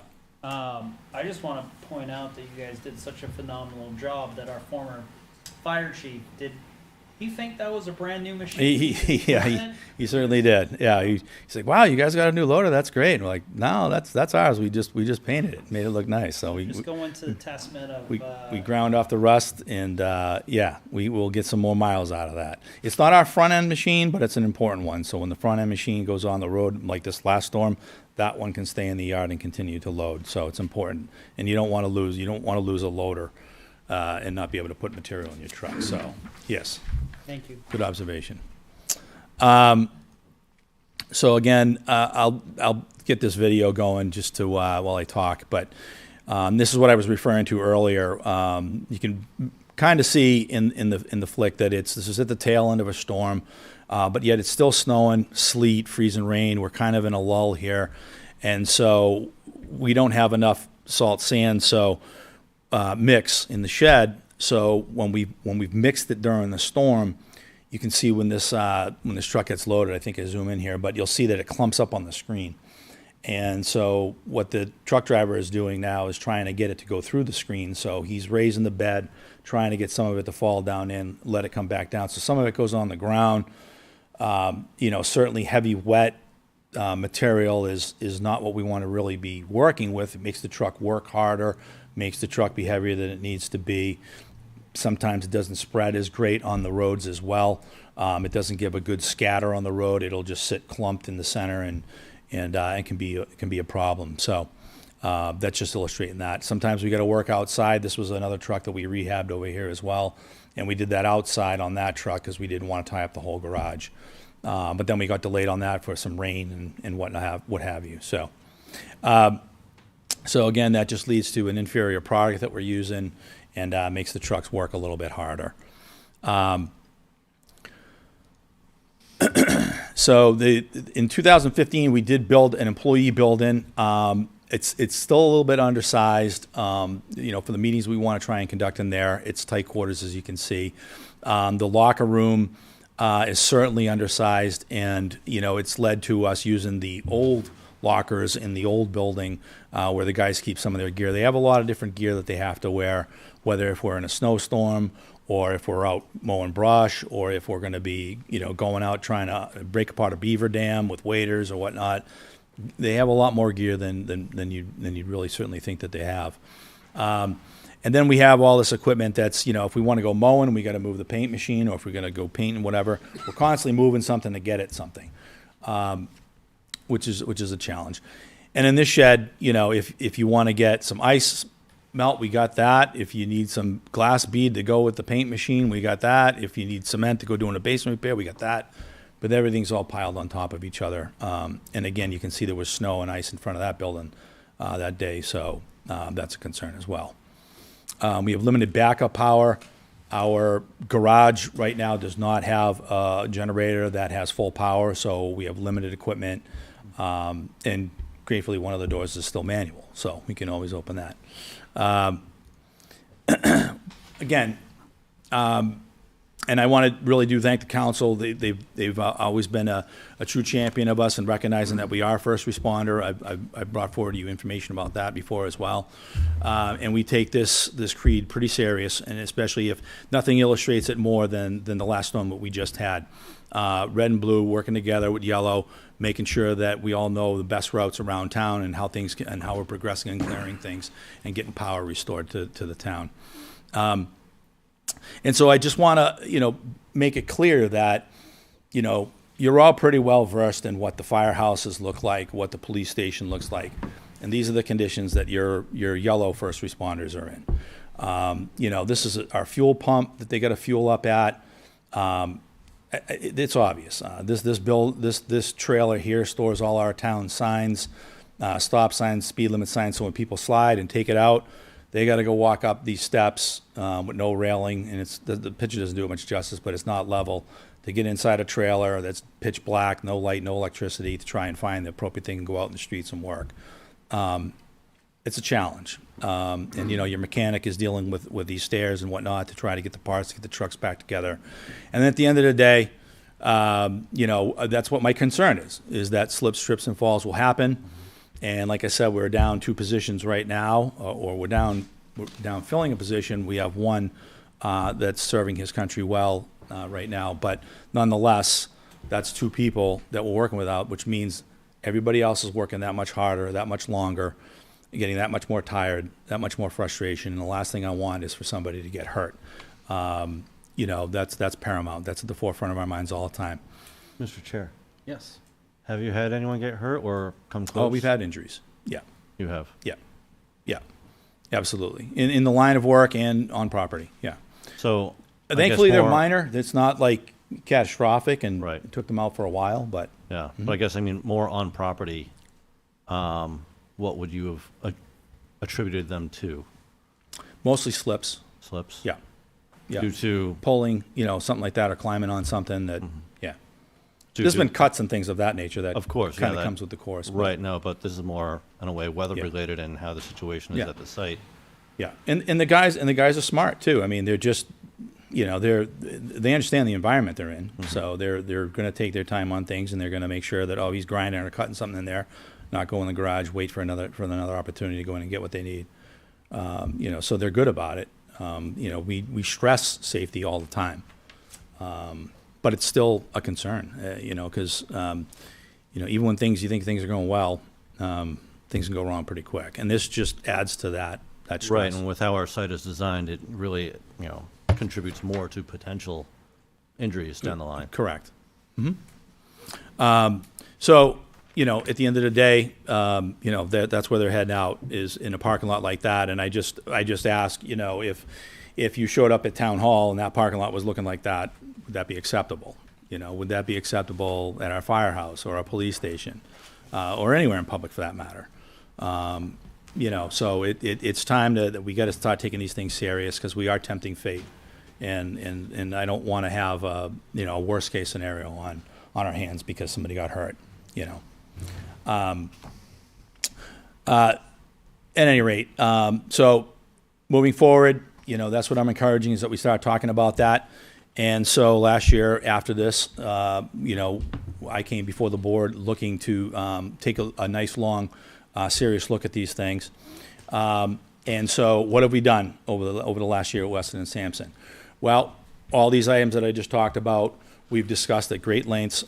They came in, they interviewed all of the managing staff, upstairs, engineering, our admins, all the foremen, to discuss everything that I've just discussed tonight, as well as evaluating spatial needs and whatnot, and how can things, you know, work better. You know, I don't have all those answers, and so I think our team members are important to pull all into that discussion, and so that's what they did.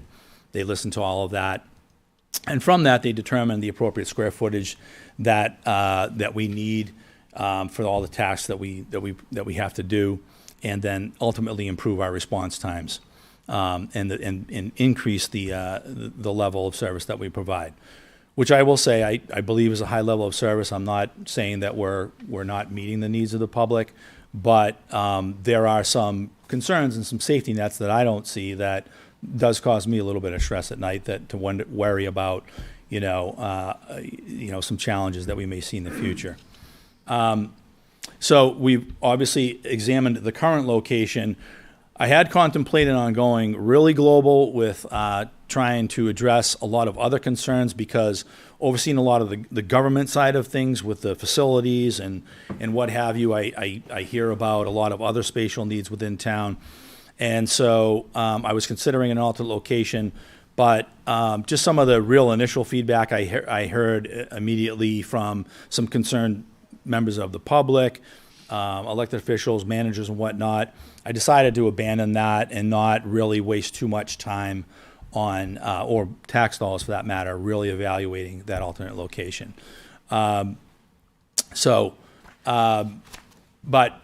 we did look at all these other things. I'm going to just go through them real quickly. We've looked at fleet management for all the vehicles.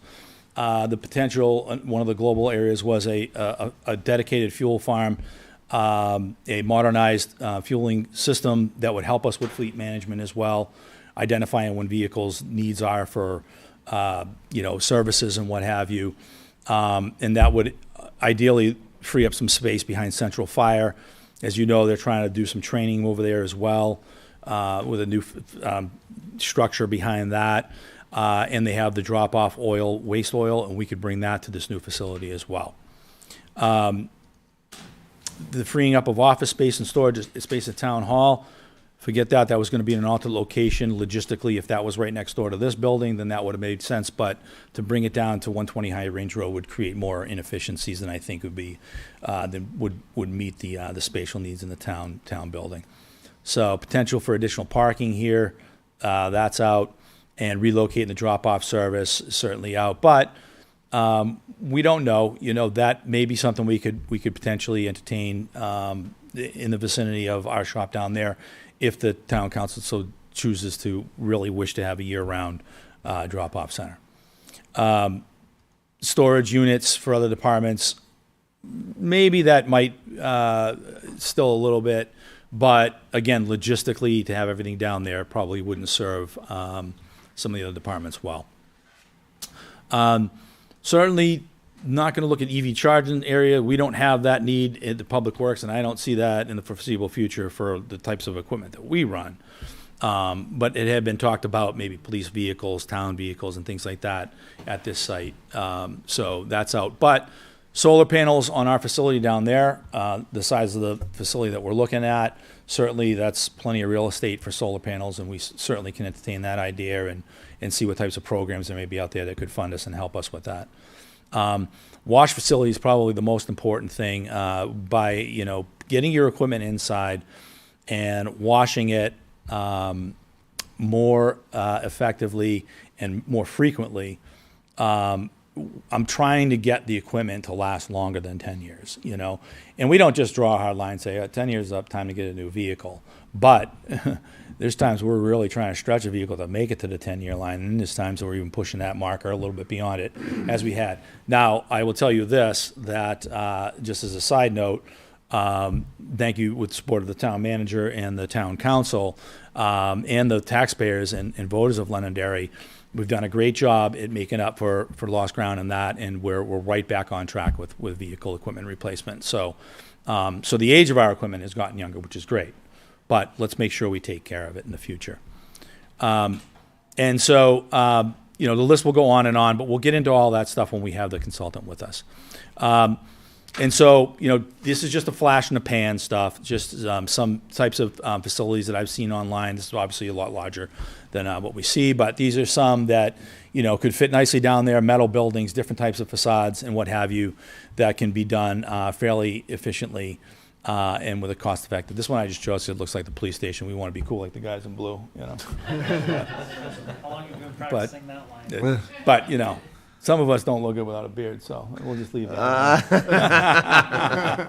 Speaking of looking good, I do want to give a very high level of praise and thank you. Last time I did this presentation, I was a little drib and drab, and I asked one question about how to put those little check boxes that you saw that I just did, because I knew enough to be dangerous with PowerPoint, but Kirsten really took my thing and just, do you mind if I did a little bit of this to make it look better in this and a little bit of frills, and I can need all the help I get in looking better. So I really want to thank Kirsten for that. She's done a good job at spiffing it up a little bit for us here tonight. So thank you, Kirsten. Love this locker room. This is something, again, these lockers are the appropriate size for the type of gear that these guys have. It's clean. It's easy to sweep up after. There's no legs and whatnot on the table. You know, larger muster room, they call these, so that can be used as a lunchroom. It can be used as a meeting room, your little, you know, cooking area in the back. Certainly, you know, large enough to meet the needs of the department is what we're looking at, and just expanding upon the building that we have now. And this is, you know, this is an extremely large garage, but I picked it just to show you that the types of things that we are looking for. We are looking, I tell you, we are looking for 3 bays. One that would be a drive-through style bay, so that if we have to tow a piece of apparatus back, we can simply open the door, pull through, drop it, and go. There's no backing in, and usually when we're towing something, it's usually in bad circumstances, and we don't have time to mess around. We wanted them to get the truck, get it back, or get it in the garage and beat feet. But we can service everything, and we're looking for something large enough to store all of our equipment inside, mezzanines for other storage and whatnot. That's, you know, seasonal usage stuff that we don't have to actually get at every day, but it needs to be somewhere high and dry and out of the way, and but accessible nonetheless. Certainly a modernized parts room where we're not, you know, reaching overhead too much, and bright and easy to get, find what you need. You know, a nice sized wash bay to wash our equipment properly. The ability for employees to go up on a catwalk safely to wash down, which is probably the most important thing when we're cleaning our trucks.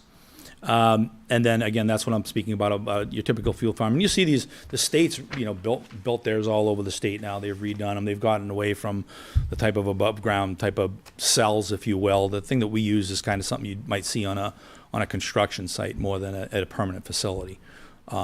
So something like this would serve the entire needs of the town, be it school vehicles, police, fire, town vehicles, and as well as ours. And it'll capture all kinds of data at that type of a management system, so that we know exactly how much gallons is going on what vehicle, what the miles are, if it's coming up on service. It can capture a lot more data than simply, here's your employee code, it activates the pump, and there you go. So that's kind of what we're looking at. Well lit. Out of the weather, on a pad that meets the requirements of today. Even the pad at the fire department doesn't meet today's standards for, you know, if you have a spill, you're supposed to have that chamfered kind of edge over there. You've probably seen that at most gas stations these days, and that's to stop that.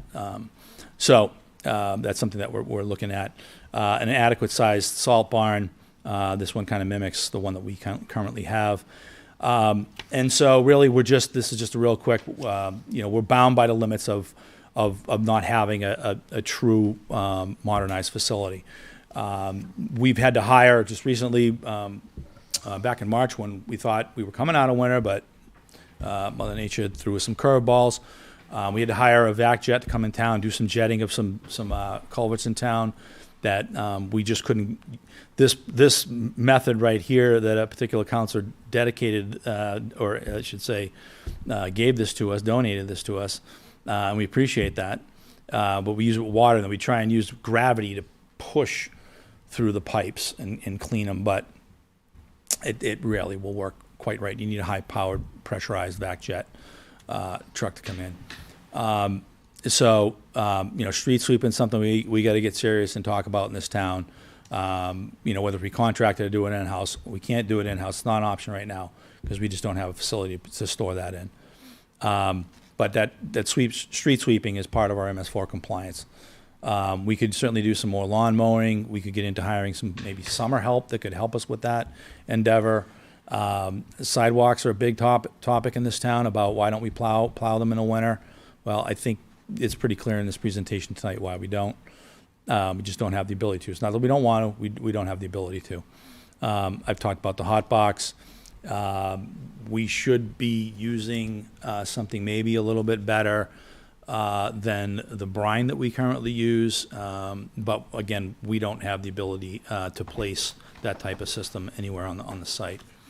But the brine, you can usually use that in the early goings of the winter, in like November, sometimes in December, depending on temperatures leading up to an event, and sometime in the spring as well. So that's it. I'm sorry if I wasn't quick enough, but I just want to do the due diligence so that everybody understands when I come in here next to talk about all the things that we've studied, that it's fresh in our minds again. So I know it's been about a year now. So any questions you may have, I'll take them now. Did you say earlier that Western Sampson and yourself will be making a presentation soon? Hopefully, I'm targeting the May 20th deadline. Right now, we've got the site layout pretty well established. That took a few meetings to get that done for circulation purposes and flow and whatnot.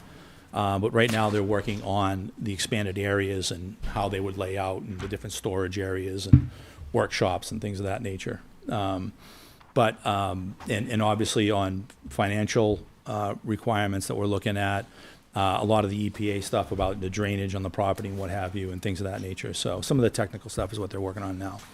So we're hoping for May 20th. We'll see. If not, certainly in June. Anyone else? Yeah, I know Dave doesn't want to hear this, and I'm sorry. That's fine. The community has demonstrated no appetite for large bonds. The largest bond in the history of the town is $11 million. The largest bond on the town side is $6.2 million. I would ask the other councilors to think about this long and hard about considering a phased approach. Yeah. Because if we don't do a phased approach and we go with a big bang approach, we'll be having this conversation again next year. Yeah, way ahead of you on that. And I hear that concern as well. And I learned that too as well, living in town for 25 years as well, understood and duly noted. And so we are working on that. We're looking at a phased approach. And actually it works out better for us as well, because if we were going to do it off-site, then it would make sense to do the big bang, just let them build it and turnkey, we move over there and whatnot. But where, we can't just turn our whole site upside down. I mean, this is, a project's going to take some time. And so, we're phasing it into what we consider to be the most important upfront stuff is the storage facility for the equipment. Protect the equipment first and foremost. That and the mechanics bay. That one unit will be attached to itself and whatnot. So that would be the first approach, and that's probably the most important, is taking care of the equipment. That's one of the paramount things there is improving site safety, but also getting more longevity and protecting the equipment that the taxpayers purchase each year. So we would do that in phase one.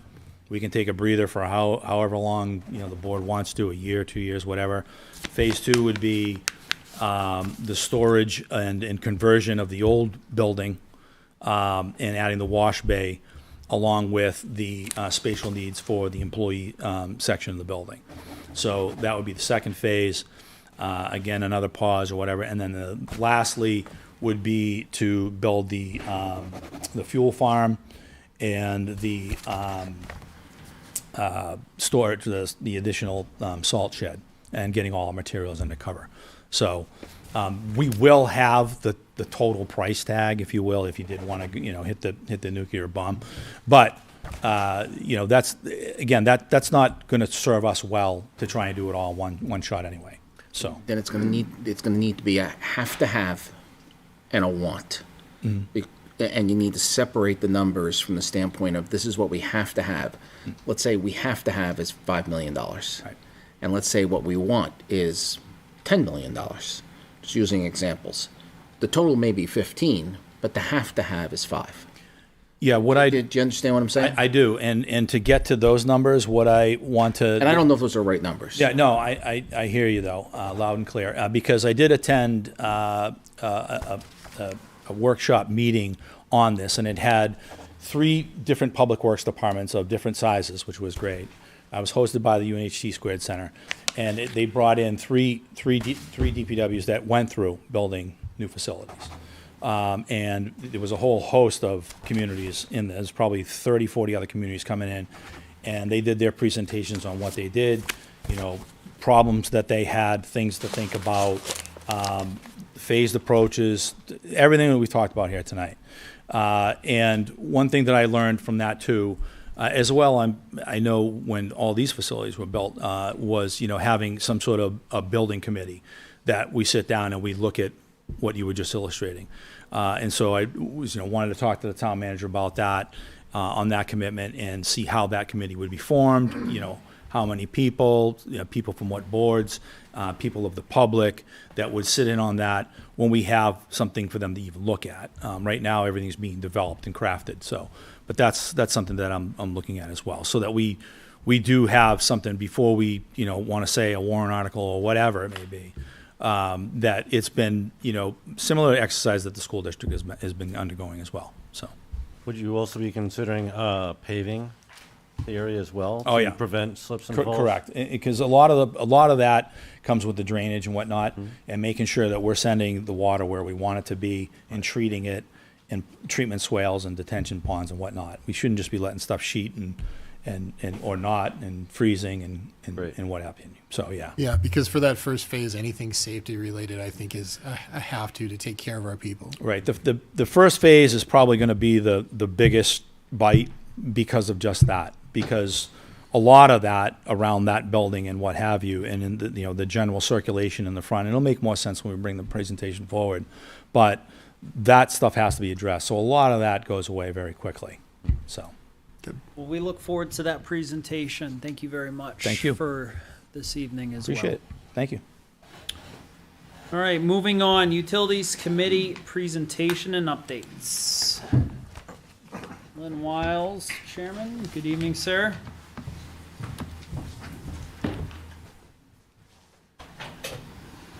Good evening, Mr. Chairman, members of the Town Council, Mr. Town Manager, Ms. Karen, Mr. Meyer. My name's Lynn Wiles. I am the chairman of the Londonderry Utilities Committee. And with me tonight is Stuart Ormsby. Stuart is the vice president of Power Supply Strategies for Colonial Power Group. And on the phone is Bart Fromuth. Bart is the CEO of Freedom Energy Logistics, and they're going to be our partners moving forward with community choice aggregation.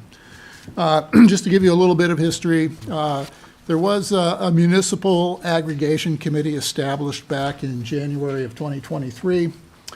After the Utilities Committee was formed, the task was delegated to the Utilities Committee via Town Council Resolution 2023-11. The last time I met with the council was to talk about this topic was in September of 2023, and I met with you to brief you on where we're at and get concurrence on moving forward with the Freedom Energy Logistics Group and the Colonial Power Group on this project. We're at a point in time where I thought it was important to brief the council on where we're at. This is actually a program that's going to save some money, so As opposed to spending some money, we're going to save some money for for a majority of the people in town. So with that, I'd like to let Mr. Ormsby discuss what the Community Choice Aggregation Program is, what they will be doing for the town of Londonderry, and some of the things that they've been successful with so far to date. Thank you. So before you, we've got a few slides to go through. I think this is some familiar territory for at least half the council members, perhaps fairly new to others. I'll probably try to go through these somewhat rapidly, but more than happy to circle back if you find I'm going too quickly. So I'll take your guidance on how quickly to go. So just a quick overview on what a community choice aggregation program is, and it's really providing an opportunity for electricity consumers in town, both residential and business. It gives them an alternative choice. So the vast majority of consumers currently take their power supply from Eversource, and Eversource provides sort of two distinct services. They're the wires and poles company. They're providing reliable service that would continue regardless, but the supply piece for better part of 2 decades has been open to choice for consumers. Now, the reality is that the vast majority of residential consumers and some small businesses have not taken that extra step of shopping for their electricity supplier. Some do very well with that. But the vast majority are still doing it with Eversource. Community aggregation programs are somewhat new to the area. Massachusetts has been doing it for a better part of 12 or 15 years. But it is just getting started now in New Hampshire. The necessary statutory requirement was only passed just a couple of years ago. So you may have heard some of it in the news. Other communities have been moving forward on this.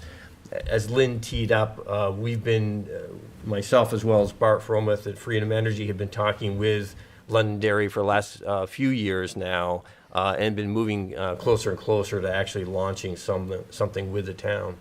So getting back to sort of what this is all about, the way the aggregation programs operate, they're called opt-out programs. And so what that means is the group of customers in town who are currently taking power supply from Eversource, they would automatically be enrolled in the program unless individually they select to not be part of the program.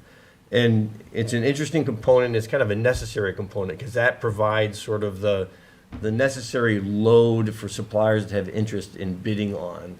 And sort of the key metric with this is suppliers can offer much better pricing when they're bidding on a large group of customers as opposed to individually one at a time with a customer. The other thing that the aggregation programs try to combat, if you will, they provide, like I said, an alternative choice not only for the Eversource power supply, but also there's some challenges even in the direct contracting environment. In other words, you commonly hear some sort of sad stories of third-party suppliers who use contract terms that are somewhat predatory. So you get that initial teaser rate, you're good for 6 months, you've saved some money, life goes on, you're not paying attention anymore, and in that 7th and 8th month, you're now paying 3 times what you were initially, and you didn't really realize it. So those savings you collected for the first 6 months have now been overtaken with losses, and if you're really not paying attention, that can go on for years, and we've seen lots of that firsthand ourselves. So anyway, it's all about just providing some new options for customers. And do we have a mouse to move that along? Oh, thank you. Thanks. Just some bullet points on the benefits of the aggregation program. Some I've already mentioned. It's offering choice. It's leveraging a large buying group. A few other key components that communities like to tap into. One is price stability. One thing that you as customers who maybe are taking Eversource supply, you've seen some pretty dramatic price swings over the last couple of years. Eversource just buys power once every 6 months. They follow a process. So they're not buying strategically on behalf of the residents. It's a state-required process. They buy in the spring, they buy in the fall. As Bart likes to say, the alarm clock goes off, they wake up, they buy power. It doesn't matter what's happening in the market. so the programs can be much more strategic. They can look for buying opportunities, locking into contract terms that make sense at the time. You know, when we were in sort of the COVID environment, prices just hit rock bottom. So with our clients in Massachusetts, we were signing them into long-term contracts and taking advantage of that. And of course, the converse is true too. If you're looking for power supply when prices are high, you try to stay sort of short-term, weather that situation till the market cycles back in the other direction. This program will be entirely self-funded. There's no resources on the part of the town. There's nothing coming from taxpayer funds. The administrative costs on behalf of Colonial and Freedom are built into the program. And we aim to provide a turnkey service. In other words, we don't want to cause any burden on municipal staff or local budgets. We try to have everything directed at us, all questions and so forth. And then finally, the last thing to highlight on this one slide, product options. And so what tends to be really attractive for consumers is not only to try to get the best price possible, but offer some other options, perhaps have some additional renewable content. So you can offer a 100% renewable product. It costs a little bit more, but for some customers, that's really valuable to have that option as well. We already talked about this slide. It tries to overtake some of the shortcomings of the direct electric market choice opportunities. Again, emphasis on this slide, all the utility services that people currently enjoy, this doesn't disrupt that. So Eversource continues to keep the lights on. They're providing that reliable service. The billing still goes through Eversource. We're not talking about customers now getting a brand new bill that's confusing and perhaps surprising. The only thing that changes on that Eversource bill is a single line item. So instead of it being default supply from Eversource, it's now the aggregation program rate. Utility services, a customer may have budget billing with Eversource, taking advantage of energy efficiency programs or energy assistance, those sorts of things. Those continue without interruption. Now, a key question that a lot of people will ask is, can a program like this guarantee savings? And we can't. It's really about being more strategic, about providing options, and again, putting an emphasis on a bit more price stability over time. So what that can mean, for example, is you could have a 2-year fixed price contract as part of your program, and maybe there's a 6-month stretch where the Eversource rate dips below the program rate. But again, it's emphasis on program savings over the life of a contract. Now, an important element of this program, there's a lot of flexibility for customers. They can come in and out of the program. There's no entrance fee if you come in a year in after the program's launched. There's no exit fee if you want to jump out. So it is possible, if you really want to be attentive, to come in and out of the program if you see something better, either with a third-party supplier or with Eversource. So that's entirely doable. A couple other quick things. There are certainly a number of residents and small businesses in town that have solar on their roofs. In participating with Eversource's net metering tariff program, which is fantastic. Unfortunately, for those specific customers, they're probably better served staying with Eversource. And the reason is a lot of those installations result in time periods, particularly in the summer, when they're actually putting more kilowatt hours on the grid, so it exceeds the consumption at their house. And when they do that, Eversource is able to provide them a bill credit for that extra electricity that's going out into the grid. An aggregation program, not just Londonderry, but any of the programs in New Hampshire, are not in a position to provide that same credit that Eversource can. So we want to be very careful and not accidentally enroll those customers in the program and interrupt any of those credits they currently receive. So they can join the program if they've sort of done their own careful math and confirmed that, yeah, I'm better off in the program, and that's wonderful, but we won't automatically enroll them.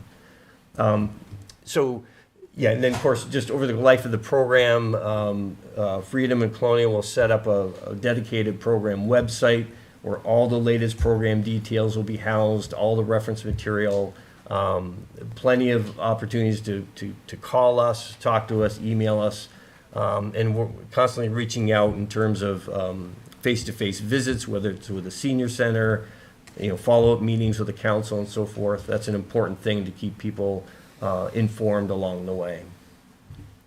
So Lynn already kind of keyed up the actions that have taken place to date and next steps that we're anticipating making.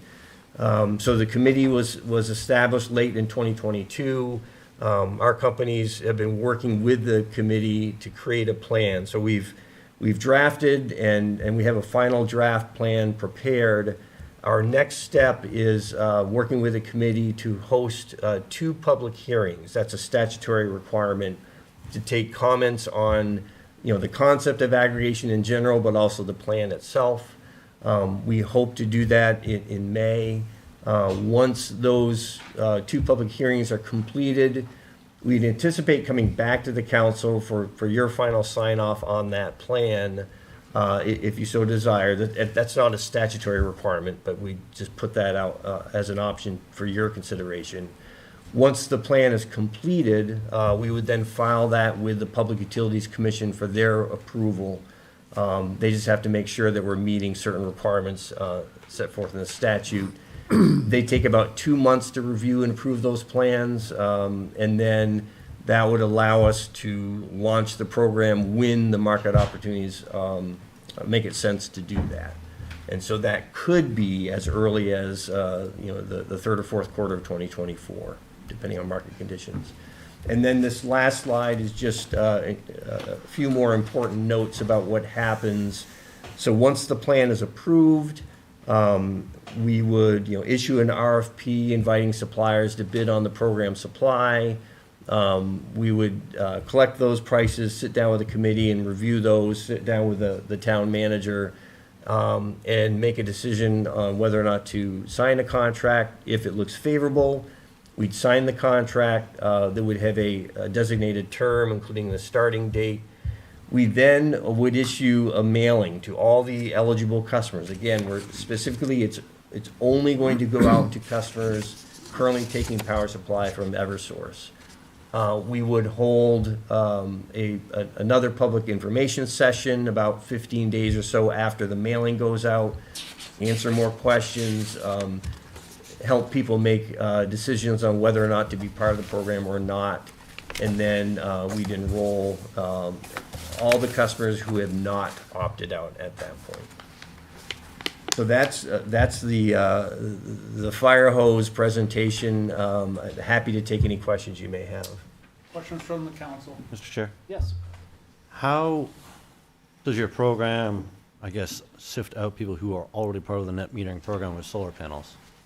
The program may not be the best option for someone who's... No, I'm wondering, how does it know that someone that has it? Oh, thank you. So when we get data from Eversource, Eversource is including indicators for customers that are on the net metering program with them. So we're able to identify who those customers are. Okay, good. Yep.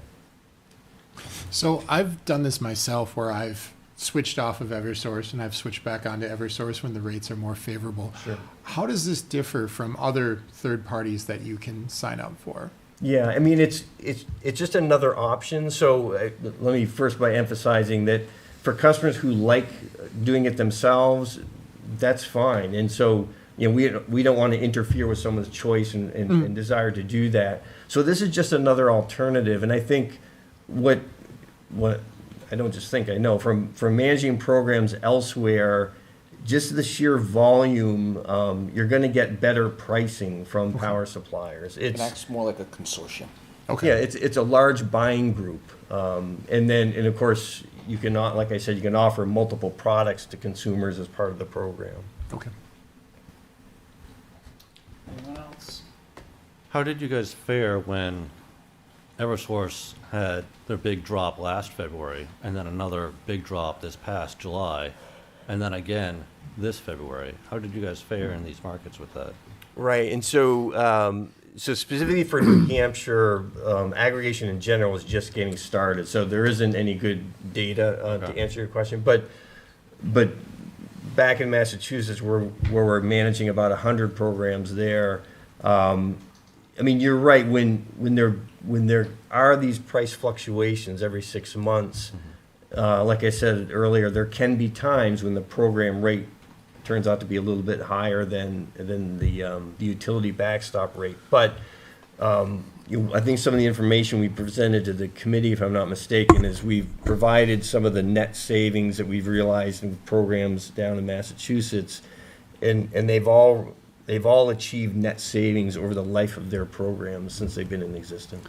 And I think it was quite a shock to people when it was 22 when Eversource really jacked up the rates, and then again that summer they went up even further. Right.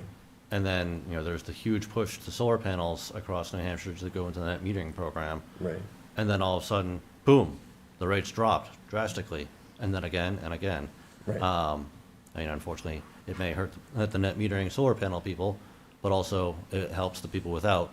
And then you have people who sign on to programs like yours, who then they might have signed on at a certain rate, but now you're stuck there. When Eversource has dropped 50%, 50%, 50%. Yeah, and fortunately, again, I mean, if there is a dramatic divergence in terms of that perhaps the Eversource rate drops, somewhat materially below the program, people can get out of the program and jump back onto Eversource. There's no exit fee to jump back and forth if they want to. How long do you guys usually do contracts for?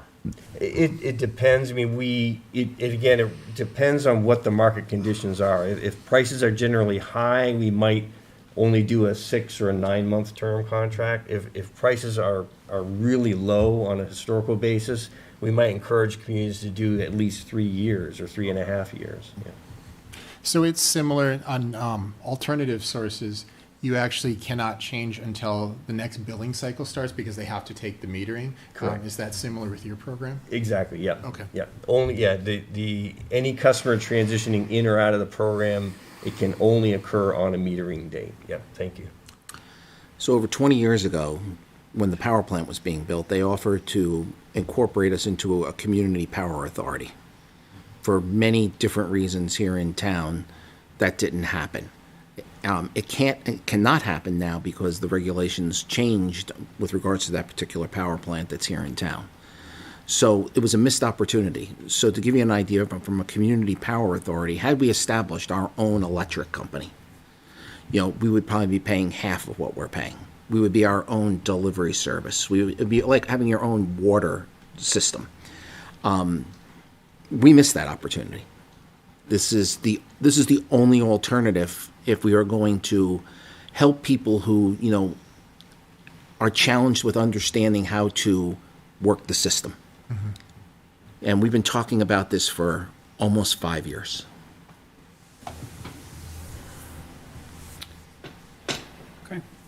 And if I could just say a couple things too, Mr. Chair. So when we get to a point where we're ready to roll this out, present it to the council saying we're ready to roll this out. If Eversource has a rate that's still significantly lower than what Colonial Power can provide, we're not going to roll the program out.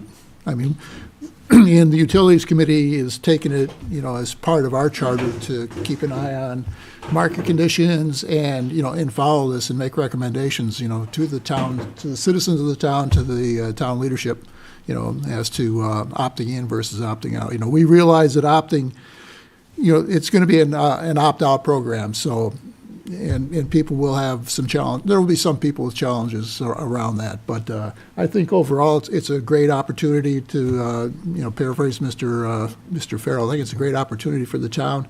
I think it's going to benefit a significant amount of the town's population as well, especially over time. All right. Thank you, gentlemen. Appreciate the presentation. Thank you. Thank you. All right.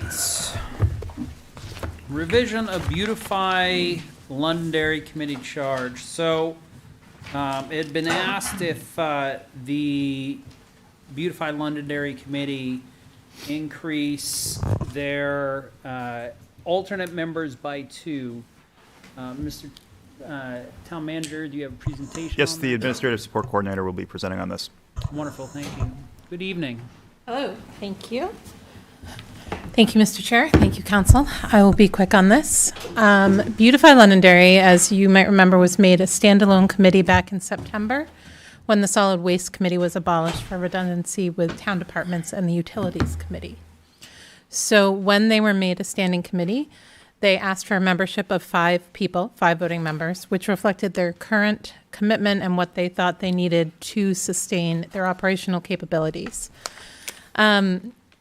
A characteristic of people who get involved with committees like Beautify Londonderry, and frankly most Londonderry committees, is that they can be very busy. And so the Beautify Londonderry would like to pursue the option of adding alternate members, which tends to be a standard option for town committees, to ensure that they can have a quorum, particularly in their busiest time leading up to their biggest events like the May 4th Beautify Londonderry cleanup and the one that they will have in the fall as well. So generally, for a voting membership of 5, 2 alternate members is considered standard. That means that as long as there's 1 full member and the 2 alternates there, they can have a quorum. So that is Beautify Londonderry's request to amend their committee charge. You just need a consensus from the council or a vote? Just a vote. Any questions or comments from the council? Can we actually change a committee without posting it? Without posting the intended change? What we're actually proposing to do in the language proposed for it. So because this is not a committee that is outlined in the administrative code or the charter, it's an ad hoc committee. It's entirely up to your discretion as the council. What does council want to do? I will make a motion that we make this change and have the Beautify Londonderry Committee to have up to 2 alternate members. I'll second. All right, motion and a second, and we'll post for these positions. Yes, they have to run for 2 weeks. Perfect, thank you. So I motion and a second. All in favor, say aye. Aye. Any opposed? Chair votes in the affirmative. Thank you very Great. much. Thank you, and be awesome to see lots of people at their cleanup, 9 to 12 on May 4th. Thank you, Ms. Hilden. Resolution 2024-07, acceptance of unanticipated revenue. Mr. Goody. Thank you, Mr. Chair. Under RSA 3195B, Roman 3B, this is a resolution to accept a $1,000 donation that was made by Bode Equipment to the Londonderry Fire Department. Bode has made similar donations to the Londonderry Police Department, and the council needs to accept it. Just of note, this does not require a public hearing because of the amount that's being accepted, and that's the matter that's before the council right now. All right, thank you. Any comments from the council? Seeing none, I'll accept a motion to adopt Resolution 2024-07. So moved. A Second. motion and a second. All in favor, say aye. Aye. Any opposed? Chair votes in the affirmative. Approval of minutes, April 1st, 2024, Town Council minutes. Do I have a motion? So moved. To approve in a second? Second. All in favor, say aye. Aye. Any opposed? Chair votes in the affirmative. Motion, minutes are adopted. Appointments, reappointments, so a resignation of Jim Leary from the CONSCOM and a resignation from Barbara Mee from the Senior Resource Committee. So we've received notice that those 2 individuals have requested for resignation. Council votes to accept, correct? Any comments from the council? I would just like to thank Jim and Barbara for their unwavering commitment to the community, both on the COMSCOM Conservation Committee and the Senior Resource Committee. With that, I'll accept the motion to accept the resignation of Jim Leary and Barbara Mee. So moved. Second. I have a motion, a second. All in favor, say aye. Aye. Any opposed? Chair votes in the affirmative. Thank you for your service. Mr. Town Manager, please have those positions posted. Certainly, Mr. Chair. Thank you. Liaison reports. I have one, sir. Yes, sir. Beautify Londonderry, as was just mentioned, has their annual event on May 4th from 9 to 12.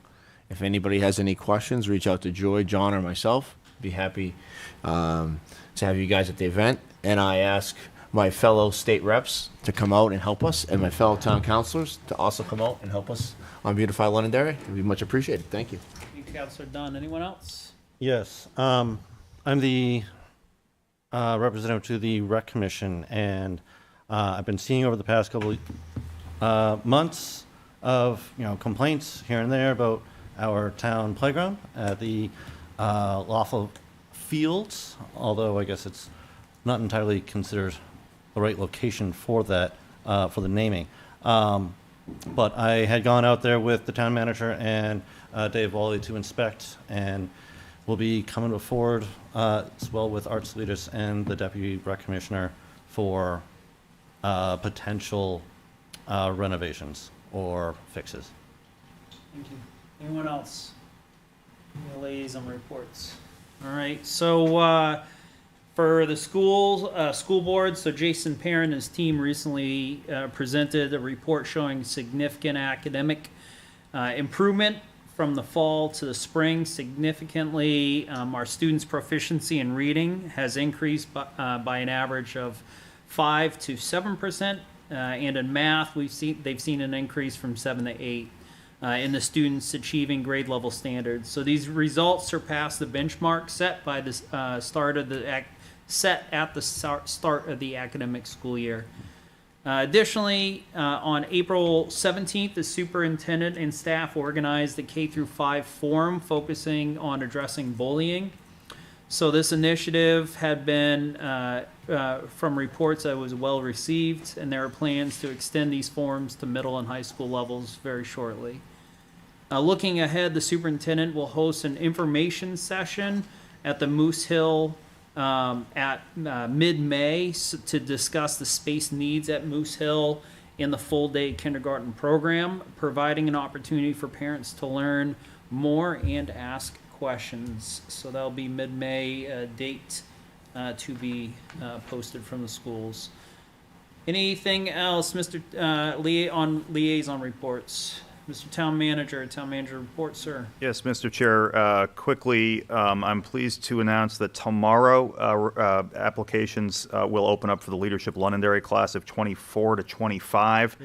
As you know, Mr. Chair, having been through the program yourself, this is a program that educates residents about the way the town operates and seeks to generate opportunities and interest in volunteering. It'll run once a month from September to May. And with the assistance of Pollyann Winslow, Mark Oswald, it's going to be jointly administered between the Town Manager Department and the Rec Department. And those applications will continue to be accepted until July 31st. So that's Leadership Londonderry. There was a question last meeting about trolley car and what the plan is for paving. It is on the list for this paving season. So the folks down there can watch out for that sometime in the near future. And then lastly, Mr. Chair, I just wanted to flag something. I had a conversation with a member of the community who I have a lot of respect for today, actually. And he suggested that the one option to figure out what to do with the Lions Hall is to designate a committee. It was a reminder for me that budget season is going to come fast, and we need to start thinking about what, if anything, we want to look at with the Lions Hall. So I wanted to flag that for the council's attention. And that is all I have this evening, Mr. Chair. All right, thank you, Mr. Town Manager. Assistant Town Manager report. Thank you, Mr. Chair. Last week I attended a Regional Economic Development Committee meeting where I provided an overview of Woodmont Commons, an update for them, Technology Hill, our newest planned unit development, as well as many projects that we have going on in Pettingill Road so that we can keep our regional partners apprised. You'll also notice, and that was raised during public comment, that the planning department section of our website is going through some changes. It's under construction. We're working on placing the information in one area that doesn't require as many clicks. We're also working on a better way to provide information about our active projects. That's a request that I hear often, so we are working on that. And lastly, May is a very busy month at the planning board. We have 3 meetings, May 1st, May 8th, and May 9th. As was mentioned by the chair of the planning board, the May 9th hearing is a special meeting specifically for the Technology Hill PUD. Thank you, Madam Assistant Town Manager. So with that, I'll accept the motion to adjourn. Motion to adjourn? Second. Motion and a second. Folks, next meeting is May 6th here in the Moose Hill Council Chambers at 7 p.m., followed by May 20th, same place, same time. With that, I'll take a vote. All in favor to adjourn, say aye. Aye. Any opposed? Chair votes in the affirmative. We are adjourned.